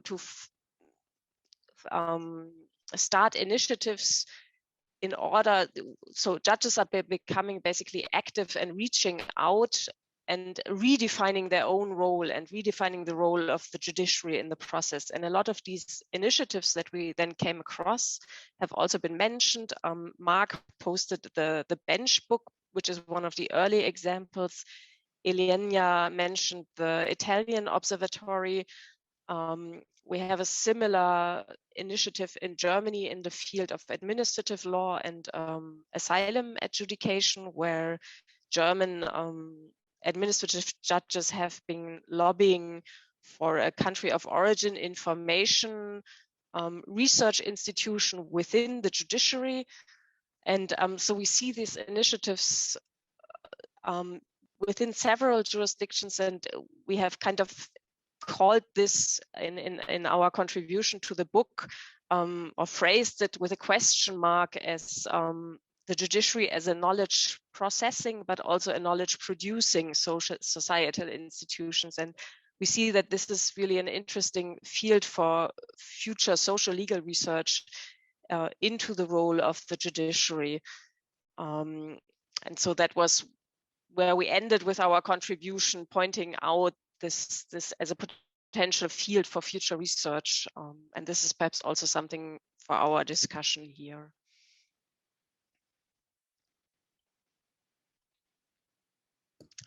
Okay, thank you very much both to Marie-Claire and Larissa. May I invite Lucia Bellucci now from the University of Milan? Thank you, Prakash. I apologize, I'm having some internet problems, some connection problems, so I hope it will stay my connection the time of my speech. I really want to thank Ilenia, Irene, and Luis for the great work on the book, but also for their kind attention and cooperation. And also Prakash for hosting us here today, but also all of you for these inspiring thoughts. And I'm very happy to be able to reconnect with friends that I haven't seen for a long time. So thank you for this moment together. And my work is related to peculiar judgment. And the title is particularly Mainstreaming Gender into Female Genital Modifications in Criminal Law, a Fruitful Combination. This is the question. And the ruling issued by the Court of Appeal of Venice on 23 November 2012. So it's a specific ruling issued by an Italian court. That is the first one that has been issued after the law on female genital modification, actually female genital mutilation, the law states of 2006 in Italy. And this law introduced two articles in the criminal code, in particular 583 bis and 583 ter. And what we can say about this, this judgment is that the Court of Appeal acquitted 2 parents on the grounds that the fact does not constitute an offense. So it overturned the judgment of the Court of First Instance of Verona that was issued on 2010, which had sentenced them to a rather mild penalty, but had considered them guilty. So the ruling concerns a traditional practice that we can include, I would say, in the classification that the WHO UNICEF classification considers a broader category combining different procedures, which are unified by the fact that they have less important physical impact on female organs, less than, for example, excision or infibulation, and it's the RUE. And my chapter proposes to issue 2 points. Well, first of all, to consider to build both the prevention and the sanctioning of the traditional practices of female genital modifications around the fundamental right to health, instead of founding the sanctioning rules on the notion of gender equality, and this both at the supranational and national level, and also proposes the development of projects that could help reinterpret it, group, individual, and gender relationships.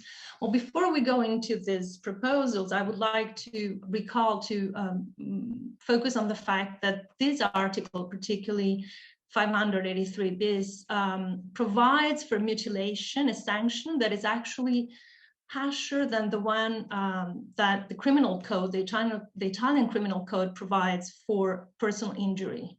And also it focuses on the aim of impairing sexual functions. So the reference to this aim is the result of the interpretation of female genital lesions as a gender-based crime, motivated by violent intentions towards women. So this is the rationale of the article. We know that European norms and documents focus on gender equality and women's empowerment when treating issues related to FGM. And of course, this approach is used in order to try to eradicate FGM through criminal law and trials, but we cannot avoid noticing that it distorts the anthropological meanings of these practices. And so we can notice what we can call an unease, in French we could say malaise, among judges, in particular those judges who are looking for not ideological rulings that are not political, but they try to understand the motivations of the accused. So actually, these judges are faced with rules that do not reflect the reasons or intent of the accused, and therefore they seem to express the difficulty to apply the articles of the criminal code in light of the aim that they imply. So this leads to rulings like the one of the Court of Appeal of Venice that acquitted the accused parents, that actually seem to send communities practicing female genital modifications messages that may be interpreted in a sense that is actually opposite to the one that the ad hoc sanctions intended to convey. So this deprives the sanctions of their deterrent value. And this may be dangerous actually for children's health, because it is true that, for example, the RA is involves a minimal intervention of female genital organs, but it is still a female genital mutilation. And also we know that these practices are, especially in Europe,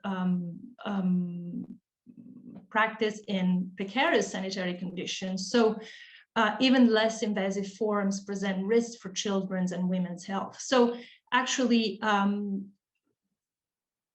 probably we could say that if gender mainstreaming within female genital modifications can be seen as unconditionally positive in the field of international protection, because it allows women who are in danger of undergoing this practice to apply for asylum in a particular country. On the contrary, with regard to criminal law, this approach could have effects that are opposite to the rationale of the sanctioning rules. So maybe the gender-based crime could therefore prove less effective than the rules intend to be. So probably instead of founding the sanctioning rules on the notion of gender equality, we could focus on the right to health. And based on this right, criminal laws on female genital modifications may refer more neutrally to the result of the Criminalized Act and or to the risk it entails. And if we imagine, as Martha Nussbaum does, for example, a basic social minimum, well, we could see that health is considered important in every culture. And health is also proven most effective in prevention activities carried out for the eradication of these practices in Europe. And also, even though at first sight it might seem paradoxical, the majority of women, the mothers in general, that wish to have FGC perform on their children are very much concerned with the health of their daughters. And this comes up in all the trials and documents and researches. So I would say, and I suggest in my work, that the right to health seems a more appropriate right. And also, I believe that to eradicate traditional genital cutting, it is necessary to search for innovative tools and also seriously invest from an economic point of view also on their implementation. And also maybe we could be inspired by approaches adopted in Africa that are sometimes more practical and less ideological. For example, the idea of helping cutters to find a new job, another profession. So in this perspective, I could say that gender is still a very interesting tool to work on, but not in the sense followed so far by the rules on FGM, but in the sense of the development of socio-educational projects that allow a reflection on the relationships between men and women. Well, before going on this issue, which is very complex, we need to say that, well, the tradition entrusts to women both the transmission and the performing of female genital modification, but men have an important role in their perpetuation, not only because, in particular in Europe, they supported its remuneration, but also because traditionally and nowadays, FGC are practiced thinking of man. Also, in particular, thinking about marriage. Also, we need to remember that female genital modifications are rooted in a customary order in which the role and rights of individuals are linked to the group to which they belong and whose collective interests prevail on those of its members. So it will be important, in my view, to develop projects that help to reinterpret both group, individual, and men-women relationships. And these relationships are difficult to elaborate, not only for immigrants or for ethnic groups that practice female genital cutting, but also for people who've been living forever in Western societies. So I think this will be interesting for many people. And their interpretation put forward should not focus, in my view, on the concept of female emancipation, which should instead be fostered through education, help in entering the labor market, and supporting childcare, but more on the concept of dialogue and empathy. And I think these projects, again, will not only benefit groups or individuals that practice female genital modifications, but I think it will benefit the society at whole, entirely. If we think about many of complex situations that have been occurring in our societies, even sad situations, femicides or rapes in, for example, university campus or sites or occasions in some Western countries, they're really related to the Kemetic-Semitic group. So I think a rethinking about gender relations through effective projects will be sometimes more effective even than law. And I think we can conclude by saying that the COVID-19 pandemic has shown that social inclusion is a key factor when it comes to health. And we do not have to be afraid, actually, of looking for new and effective tools in order to achieve it. So I think that the pandemic, even though it's been very sad and hard for everyone in the world, has been teaching something about health and new perspective to implement the right to health. So thank you so much, everyone, for your attention. Thank you very much, Lucia. If I can invite Clara Rigoni, who has the arduous task of being the final speaker among the panelists, but that should not prevent you from saying exactly what you wish to say and taking as much time as you need to say it. Please, Clara. Okay, thank you, Prakash. I will try to be brief so that we have some time for the discussion. Thank you, Prakash, and thank you, Ilenia and Irene. I really wish we were in Cagliari again. I'm talking from Freiburg, where we have snow and sun at least.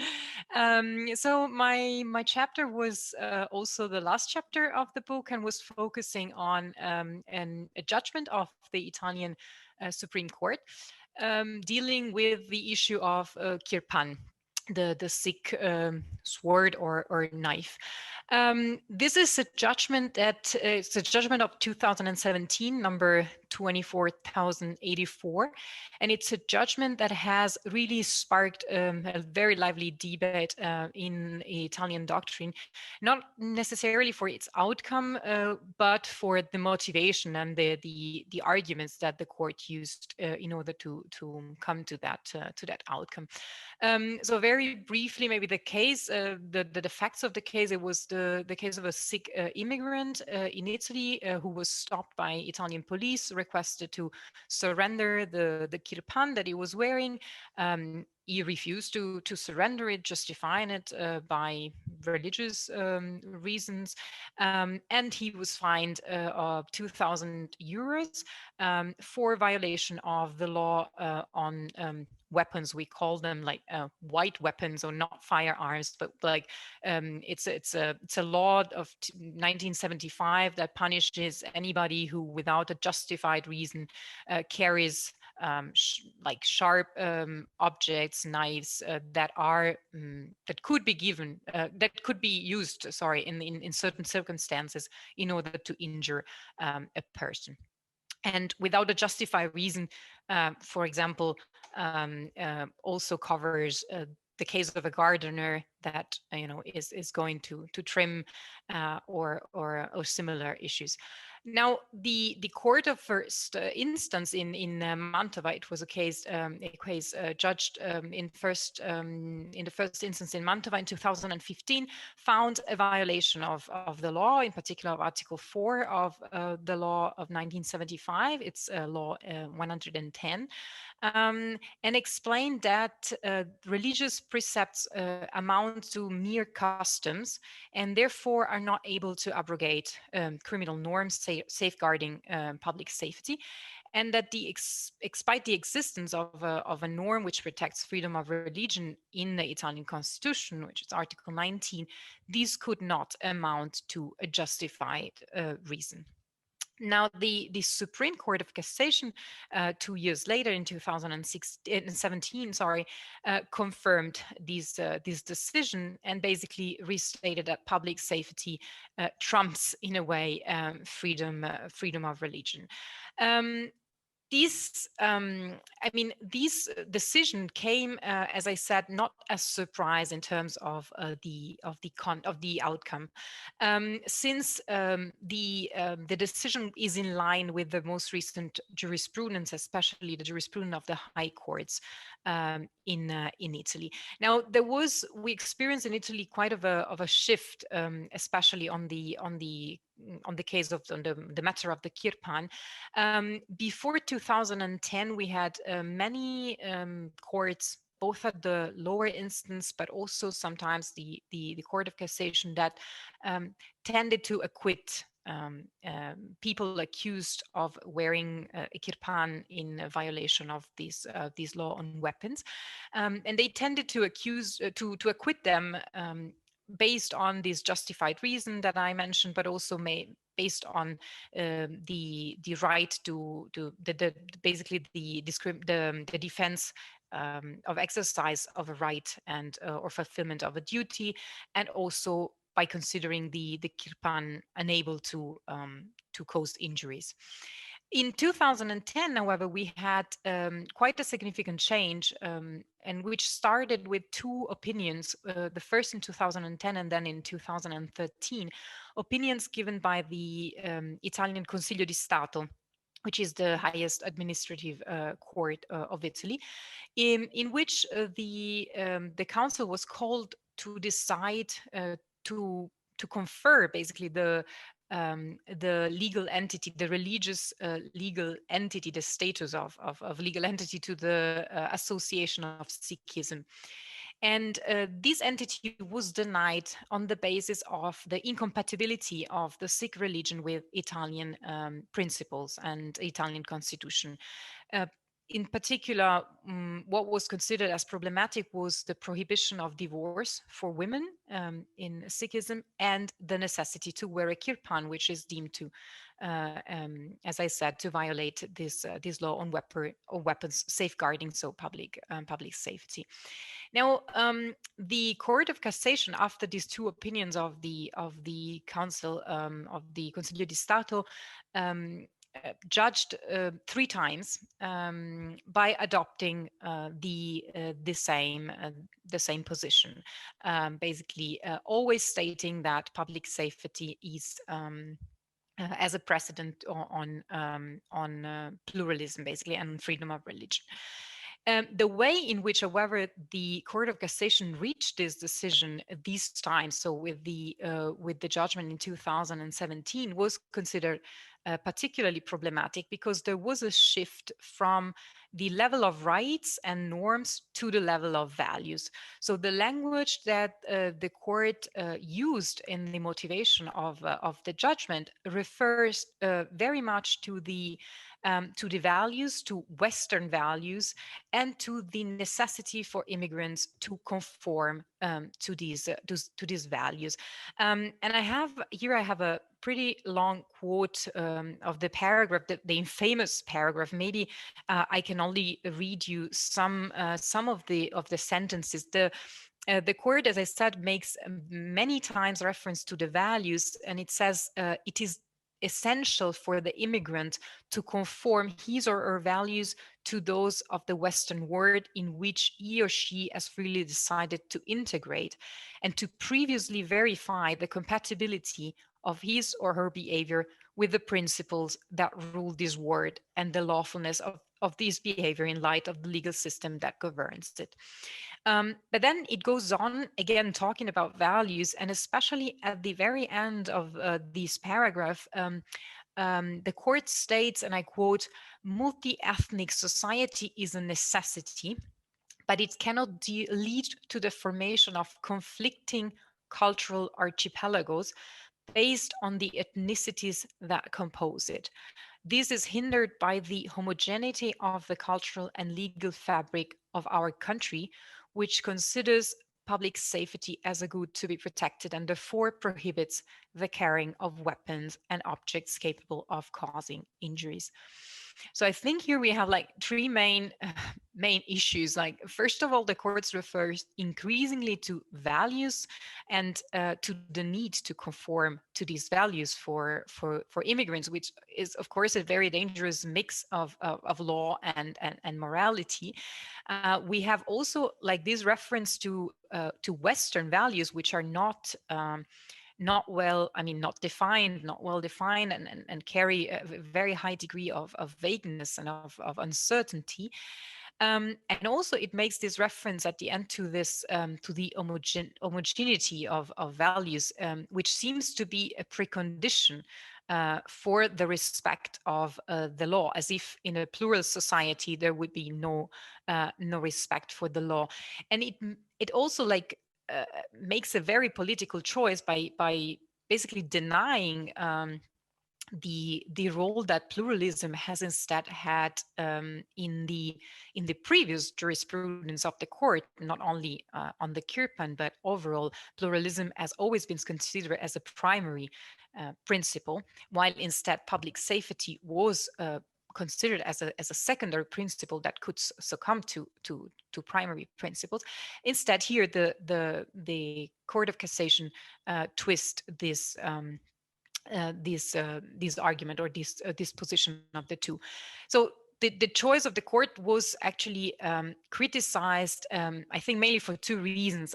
On the one hand, it's really not in line with the jurisprudence, but also the legislation, if we want, of other countries, mainly European countries, but also North American countries, that instead recognize always, like often, an accommodation or an exception for the wearing of the kirpan.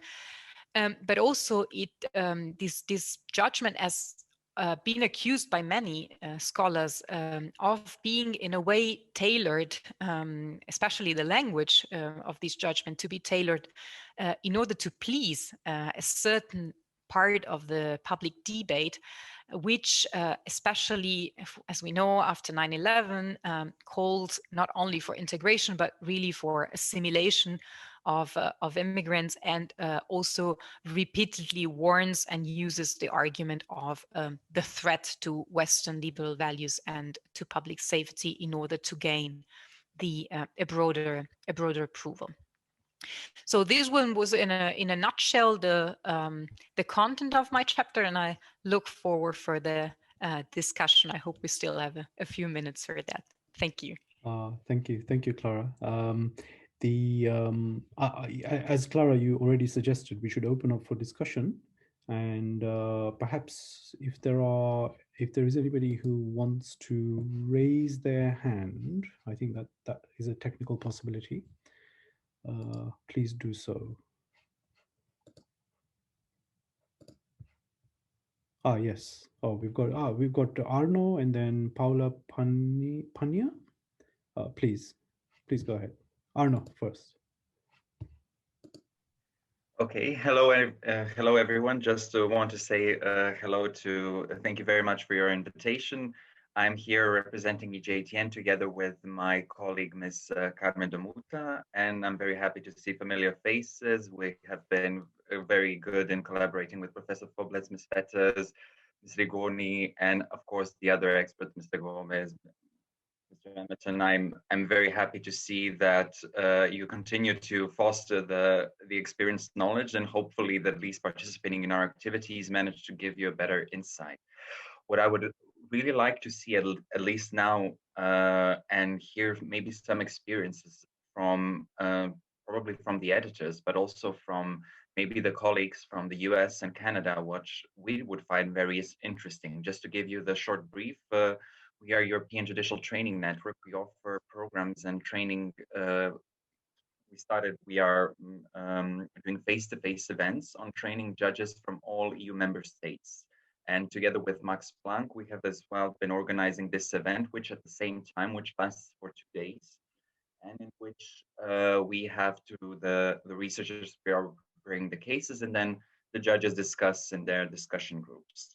What we find may be interesting to see, at least to hear maybe your experience, what are your training methods in teaching this sort of topics of cultural diversity abroad, and how is this applied? Maybe how do you do it in your academies or training institutions? And this would be my one question, and something as well to the wider audience, which could we at least to see how we can approach these issues, because we as a network, of course, we can disseminate information, we can share the case books and share the acquired knowledge and materials which you have documented and prepared for your activities. But what do you think could be a new and maybe an alternative method, especially connected with e-learning, which could be posed some sort of a different tool for the future, in which you think this knowledge could be applied not only in this paperback version that can only be read, but what sort of content can be maybe given, like some sort of, we have been using, of course, the Moodle platforms, but are there any some sort of video formats or some sort of other engaging content which can be used to help other, at least I'm talking now only in part for the judges, could help them have a better overview maybe on these cases, the topics, that we could maybe merge the content and elevate it the 21st century, and as well to the learning and all of these online resources, which all of us are now have to be accustomed to. Thank you very much. Brilliant. Thank you. Thank you. If I may invite Alison in particular, who I think wants to respond to your question. It's wonderful the work you're doing. It's very inspiring to hear from everybody working on this, but especially your particular effort to develop curricula. I, for a few decades, seems like forever, worked with the California Center for Judicial Education and Research. So would be happy to elaborate more on that. But we had 3 days with the judges. And so it was kind of an intensive seminar, and they seemed to enjoy comparing notes. As Marie-Claire explained, they like to hear how other judges handle the challenges. But there was always a judge teaching with me. So it was important, in order to take these things seriously, for there to be someone from the judiciary. And very often the judge who was invited was someone who was opposed to considering cultural diversity. And it was a high-level judge whom the staff, these research attorneys, wanted to hear the 3 days of material. So it was a sort of a strange arrangement, but in a way it was a way of exposing judges to the material. Sometimes the format was a judge interviewing me about some of the customs. So people seem to like interview formats. And then just the last thing is some of the images. So I thought Clara gave a wonderful presentation, but sometimes seeing the image of the kirpan, you know, what people say, well, a picture's worth 1,000 words. So I don't know if you're already including images or not, but perhaps I could speak to you later. But I've had some experience and be happy to share what seemed to work with California judges, if that's useful. And somebody said they like Southern California. Maybe we can have our next meeting on the USC campus after the pandemic. Okay, brilliant. Unless there's somebody else who wants to come in, if I'd like to invite Paula Pania, please, to ask her question. And anybody else, they have a question, please get it in soon after. Please, Paula, yeah. Thank you a lot to Professor Ilenia Ruggiu and Irene Spigno for this great book. I really look forward to reading it. And also thank you, Prakash Shah, for this great opportunity for me to hear such prominent scholars after having debated with their written voices for years. Now I can see them. First of all, I would like to say I share the feeling of responsibility for a more culture-sensitive justice. And I have two questions. One is more theoretical, let's say, and the other one is more practical. Concerning the first one, I've listened to this debate very carefully, and I have the feeling that between the two words composing the title, the debate has mostly revolved around the word culture. So the point is that there is still maybe a conceptual confusion around this word, or at least the feeling of a misunderstanding of culture. Maybe that is also the reason why there is this difficulty to put together lawyers and anthropologists, and also this feeling by the anthropologists of betraying somehow their mission because of the law require these such strong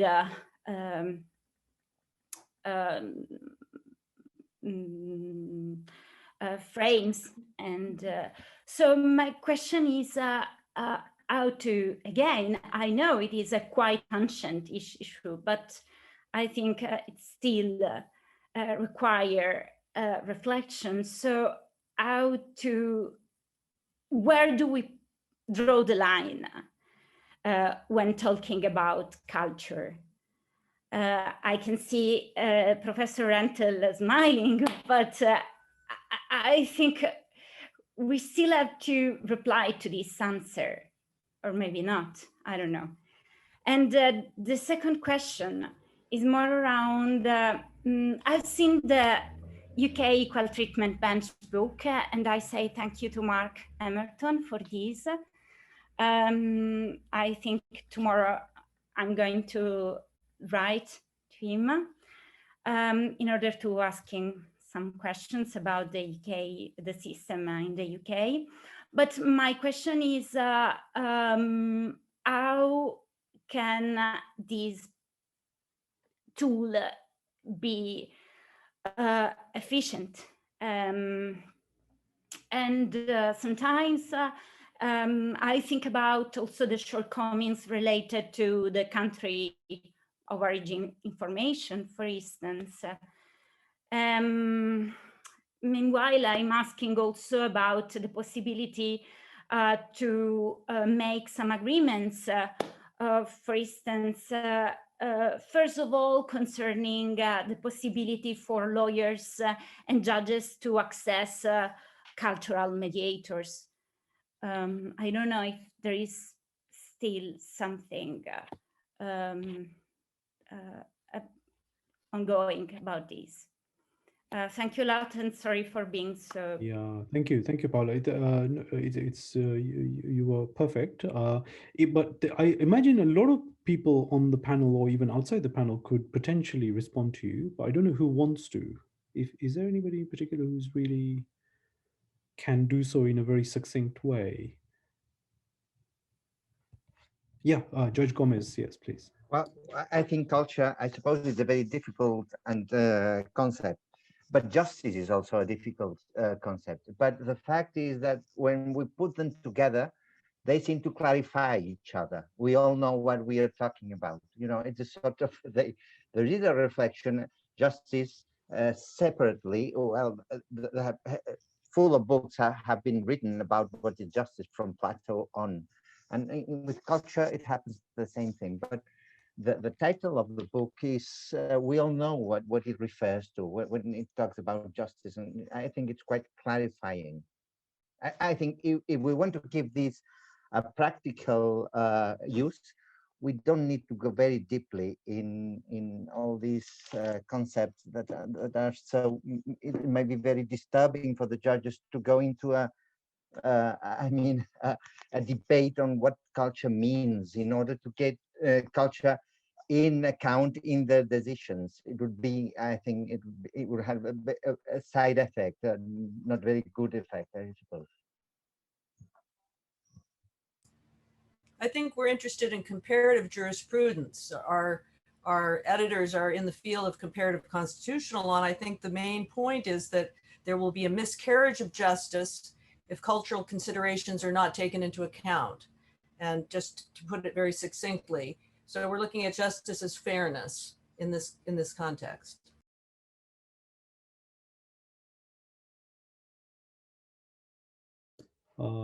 Thank you. Does anybody else want to comment? Are there any outstanding questions? Perhaps I've missed somebody with their hand up, or I think Professor Toniati, you have a question. Yes, please go ahead. Just unmute yourself, please.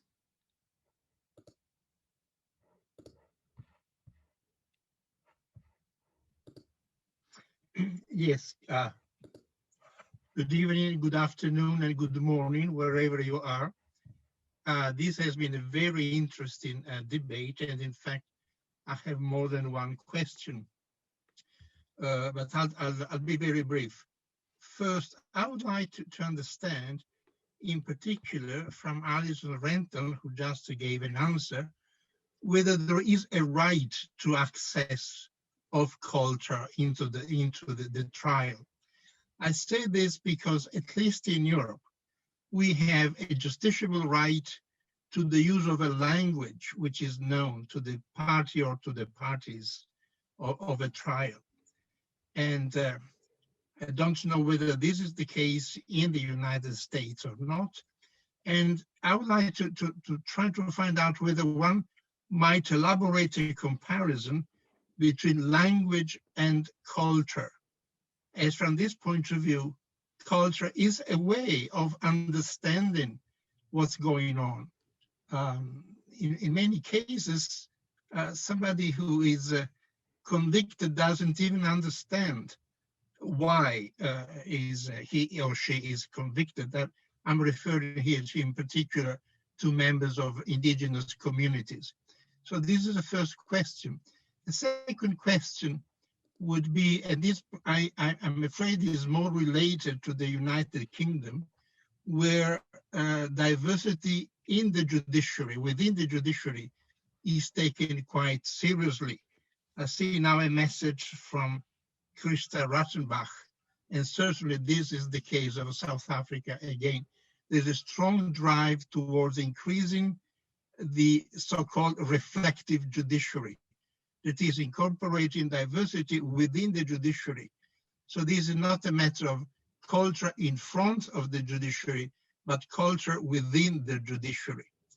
Now, I wonder if there is any evidence that a judiciary which is more open to diversity within is also, let's say, more amenable to take into consideration issues of cultural diversity, so that a judge may not just be against a defense, but because of the background of cultural diversity, may be more open to such a practice. Thank you. Thank you, Professor Toniati. If I may say so, two very, very good questions. But I think we also had Judge Mark Amerton with a hand up. Have we lost? Yes.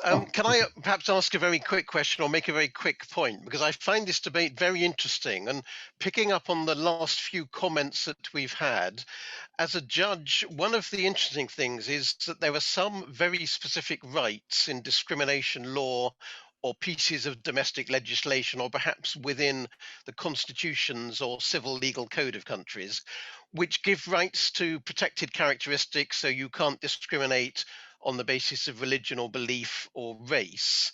But of course, culture may fall within one of these categories, but is more difficult, I think, for the juridical structures to deal with. And I was really going to ask the question, interested to hear what your panelists think, if it seems to me it's more a question of access to justice and the right to a fair trial.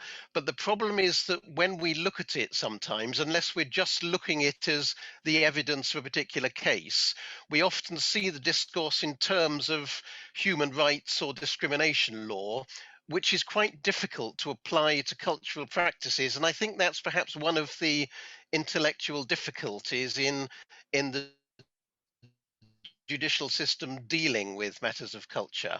But I'm interested to see what the panelists think. But I'm wondering if access to justice is perhaps the best approach.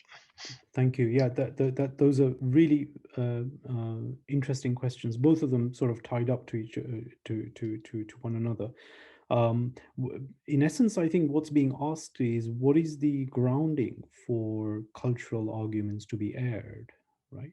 Some kind of, I don't know if we should call it normative in light of my own thinking about the normative, but what is the grounding, right, for culture to be brought to judges?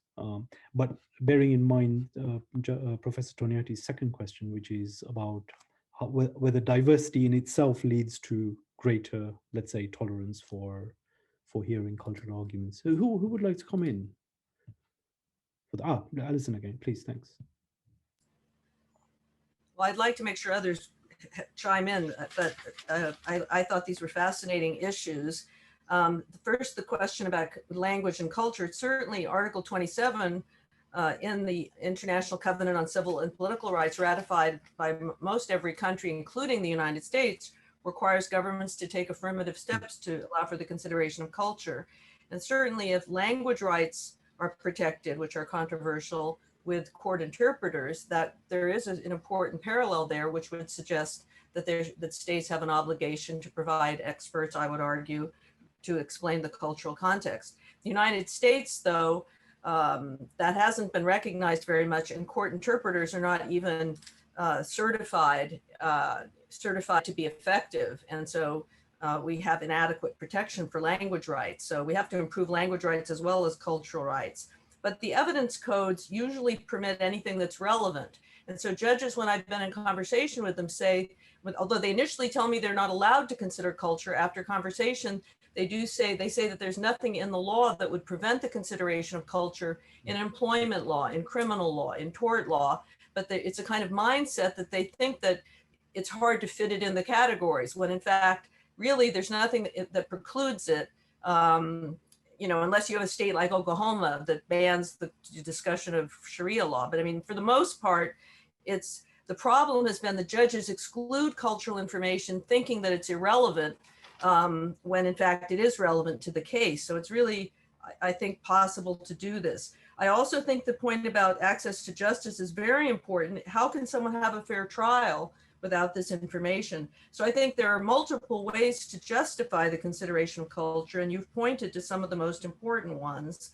I guess I wonder why we think that the cultural discrimination is more complicated to address. Usually it's in a very specific context. And so, you know, I welcome more discussion of how we overcome the notion that it's too hard to do this when we deal with such complex issues in the law. I think Marie-Claire Foblets also wanted to make an intervention. Marie-Claire, over to you. Just maybe to broaden the picture, of course, the topic is justice and culture, but we speak very much of state justice, justice done by state authorities in terms of a public service. And maybe we are also, I mean, overloading judges by giving this kind of exclusivity to state justice when it comes to dispute settlements. And I think from the point of view of anthropology, there is also this kind of apprehending the reasons why people don't even think of state justice when it comes to what is intimacy, what is real deeper values, what you refer to, Prakash. No, sometimes we should not expect that from justice. And in all the countries, what you see are debates about, what do you call it, parallel justice, alternative dispute resolution, community justice. There is so much suspicion about what kind of services we could expect from these communities. And I think it would be, I mean, worth listening also to anthropological work that has been, and you, Clara Rigoni, you have been also doing a kind of listening to what happens in the communities, and then, so to say, in complementarity with state justice, a number of services could be offered by the communities to their members. And this is not communitarianism. Every community in the world first seeks for ways to handle disputes within the group. And I think we should also be more creative there. This is a reflection. It's not a question. Yeah. For example, we now just finished the research among 3 communities in Germany. And what we underestimate is how often these communities are still with their memories, with their hopes elsewhere. They are really transnational. And they have not even the kind of tradition of what we call the rule of law. And so they are not yet there. And they don't trust state justice. So this is an aspect of the reality that I think we should not forget in this discussion, not expecting everything from well-intended judges. Yeah. Okay, thank you. It was not meant to be critical. It was not meant to be critical. It's just part of the picture, I think. Yeah. Okay, I think Clara Rigoni, you had a... Yes, I just wanted to add very briefly to this. And I think the criminal justice system should also be a bit, not overloaded, but also a bit more humble, because in certain situations, and I deal with criminal law mainly, the criminal justice system, being that the police, being prosecutors or judges, are not able to understand what is going on and are not able to get to the point in which they get the evidence, in which they can risk assess properly the situation and protect the victim. And, you know, like the expertise is in the communities. And this is, I mean, I looked at the UK, for example, where certain community organizations also do training for the police or for prosecutors and judges. But there is, I think, much higher need to include the people from the community also in the state procedures. And being that in the judiciary, but also really like externalize certain parts of the procedure to community organization, community member, because these are the people that have the knowledge to manage the situation, basically. I'm getting the please, Judge Gomez. Going back to the questions that were posed by Mr. Emerson, I think that it's very important the observation, the remark that he made about the access to justice, because I think when we approach the procedure, I mean the legal procedure, this is the right basis of culture, because if the accused is not able to understand because of language or because of cultural environment, he cannot understand what is happening in the court, then we have a problem with the access of justice. But then in the moment of the decision making, culture is also important. And in that moment is where the cultural expertise is very important, because we, the judges, we tend to believe that we are impartial, but we are not, maybe from the cultural point of view, because we belong to a certain culture. And in order to understand what has happened when a cultural difference comes up in the procedure, we need this cultural expertise, because it's the way that we recover our impartiality. I mean, it goes to the procedure, it goes out of the judge, and then we can discuss it impartially, because if we keep it inside, then we can be biased. I mean, impartiality means always fighting against oneself. We all have biases and prejudices of all kinds, but this cultural prejudice or bias can remain always hidden if there is not a cultural expertise, I think.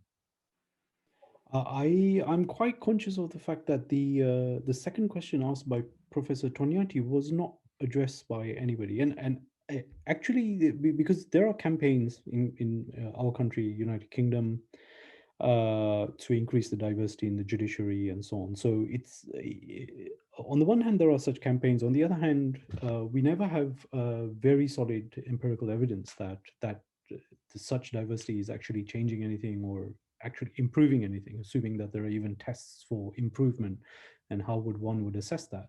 So it seems as though there is a kind of general ethos to advocate diversity, but we don't know what that actually does. I don't know if anybody here has come across any persuasive evidence that diversity is an improvement. I think that for one thing, there's so few women on the bench and so few minorities on the bench that how would one do an empirical study of it?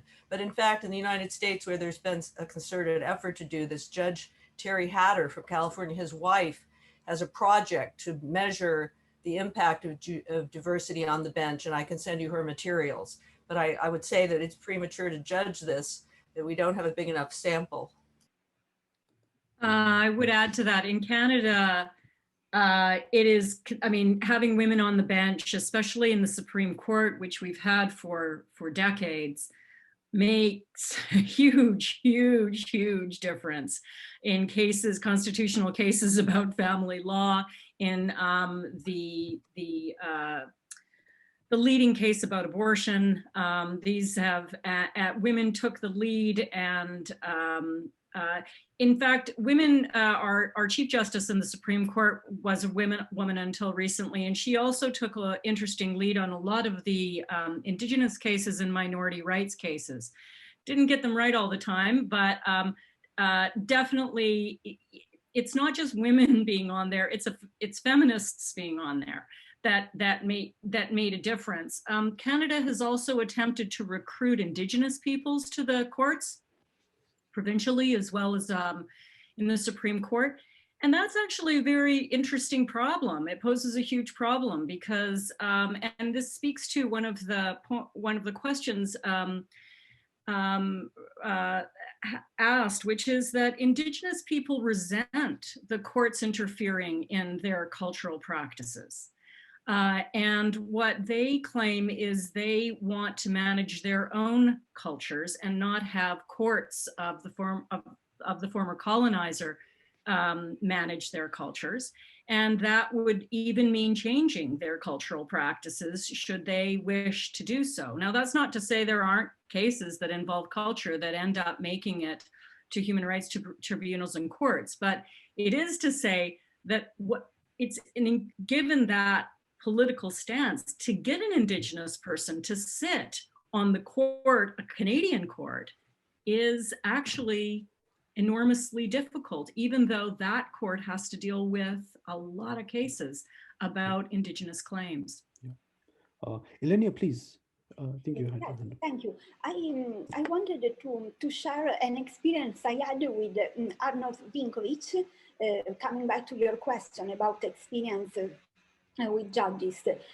So both during training in Italy and in Brazil, I noticed that judges appreciate a lot to know what other judges do. And particularly I shared the balancing test used in North America and in different courts. And so these balancing tests were used very creatively by the judges I approached.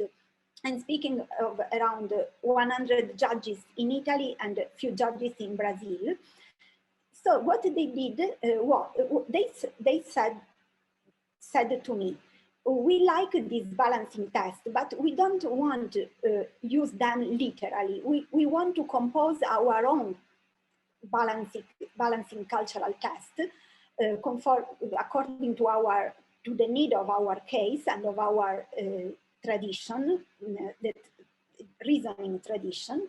So they didn't want to be bound to the test, but they used it creatively. So I showed them tests composed by from 4 to 15 questions that judges actually use in the US and in Canada, or tests elaborated by the scholarship, so doctrinal instrument. And so I think this could be something to explore. If you want, I can share this material. Thank you. Yes, I just recently came across the announcement of a data set, the analysis of which I really don't understand, from India. And there they managed to show that the presence of a Muslim judge on the bench makes no significant difference to Muslim defendants. So that's something maybe that people want to look into. I can share the information that I have about that data set, and people with greater expertise can actually go into how convincing that might be, or what the variables they were dealing with, and so on. Okay, if somebody, no, I think, are we actually, as so often happens, as the discussion proceeds, it gets more and more interesting. And then obviously you're also conscious of the fact that you're half an hour over time and people may have other lives to get to. So I don't know, I'm really torn whether to simply stop the discussion here or have it continue if people want to, or it may be a kind of implicit invitation to reconvene at some other convenient point, which gives me the opportunity to say that I think it's the 24th, isn't it, Ilenia? 24th of March, yeah. On the 24th of March, we're going to be discussing and in effect launching Ilenia's own book on, well, perhaps you can tell us what the title is. Is it The Anthropologist Judge? Yes. Yes, the judiciary, the anthropologist judge. Yes. Yeah. So actually, it will be a natural extension of the discussion today, and I want to invite everybody who's still here for the present discussion to attend that book launch as well next month. And of course, I'll be making the announcement through the usual channels. So please do look out for it. But in the meantime, I want to thank first and foremost Judge Gómez for being really brilliant sport, as we say in England, and for discussing, for acting as a discussant for this book. And we really appreciated your remarks about the book and the particular insights you brought out. But also, obviously, the editors present, Ilenia and Irene, and all the participants who took time out to make this discussion, I think, a very interesting one. And the audience members also for some fantastic questions, which, you know, as I said, doesn't terminate the discussion, but actually helps to elongate it on and on. So I think we really appreciate your participation as well. Thank you very much. And we hope to see everybody again in not very long distant future. Thank you. Thank you. Bye. Thank you. Bye. Thank you to Bye-bye. everybody. Thank you, Bye.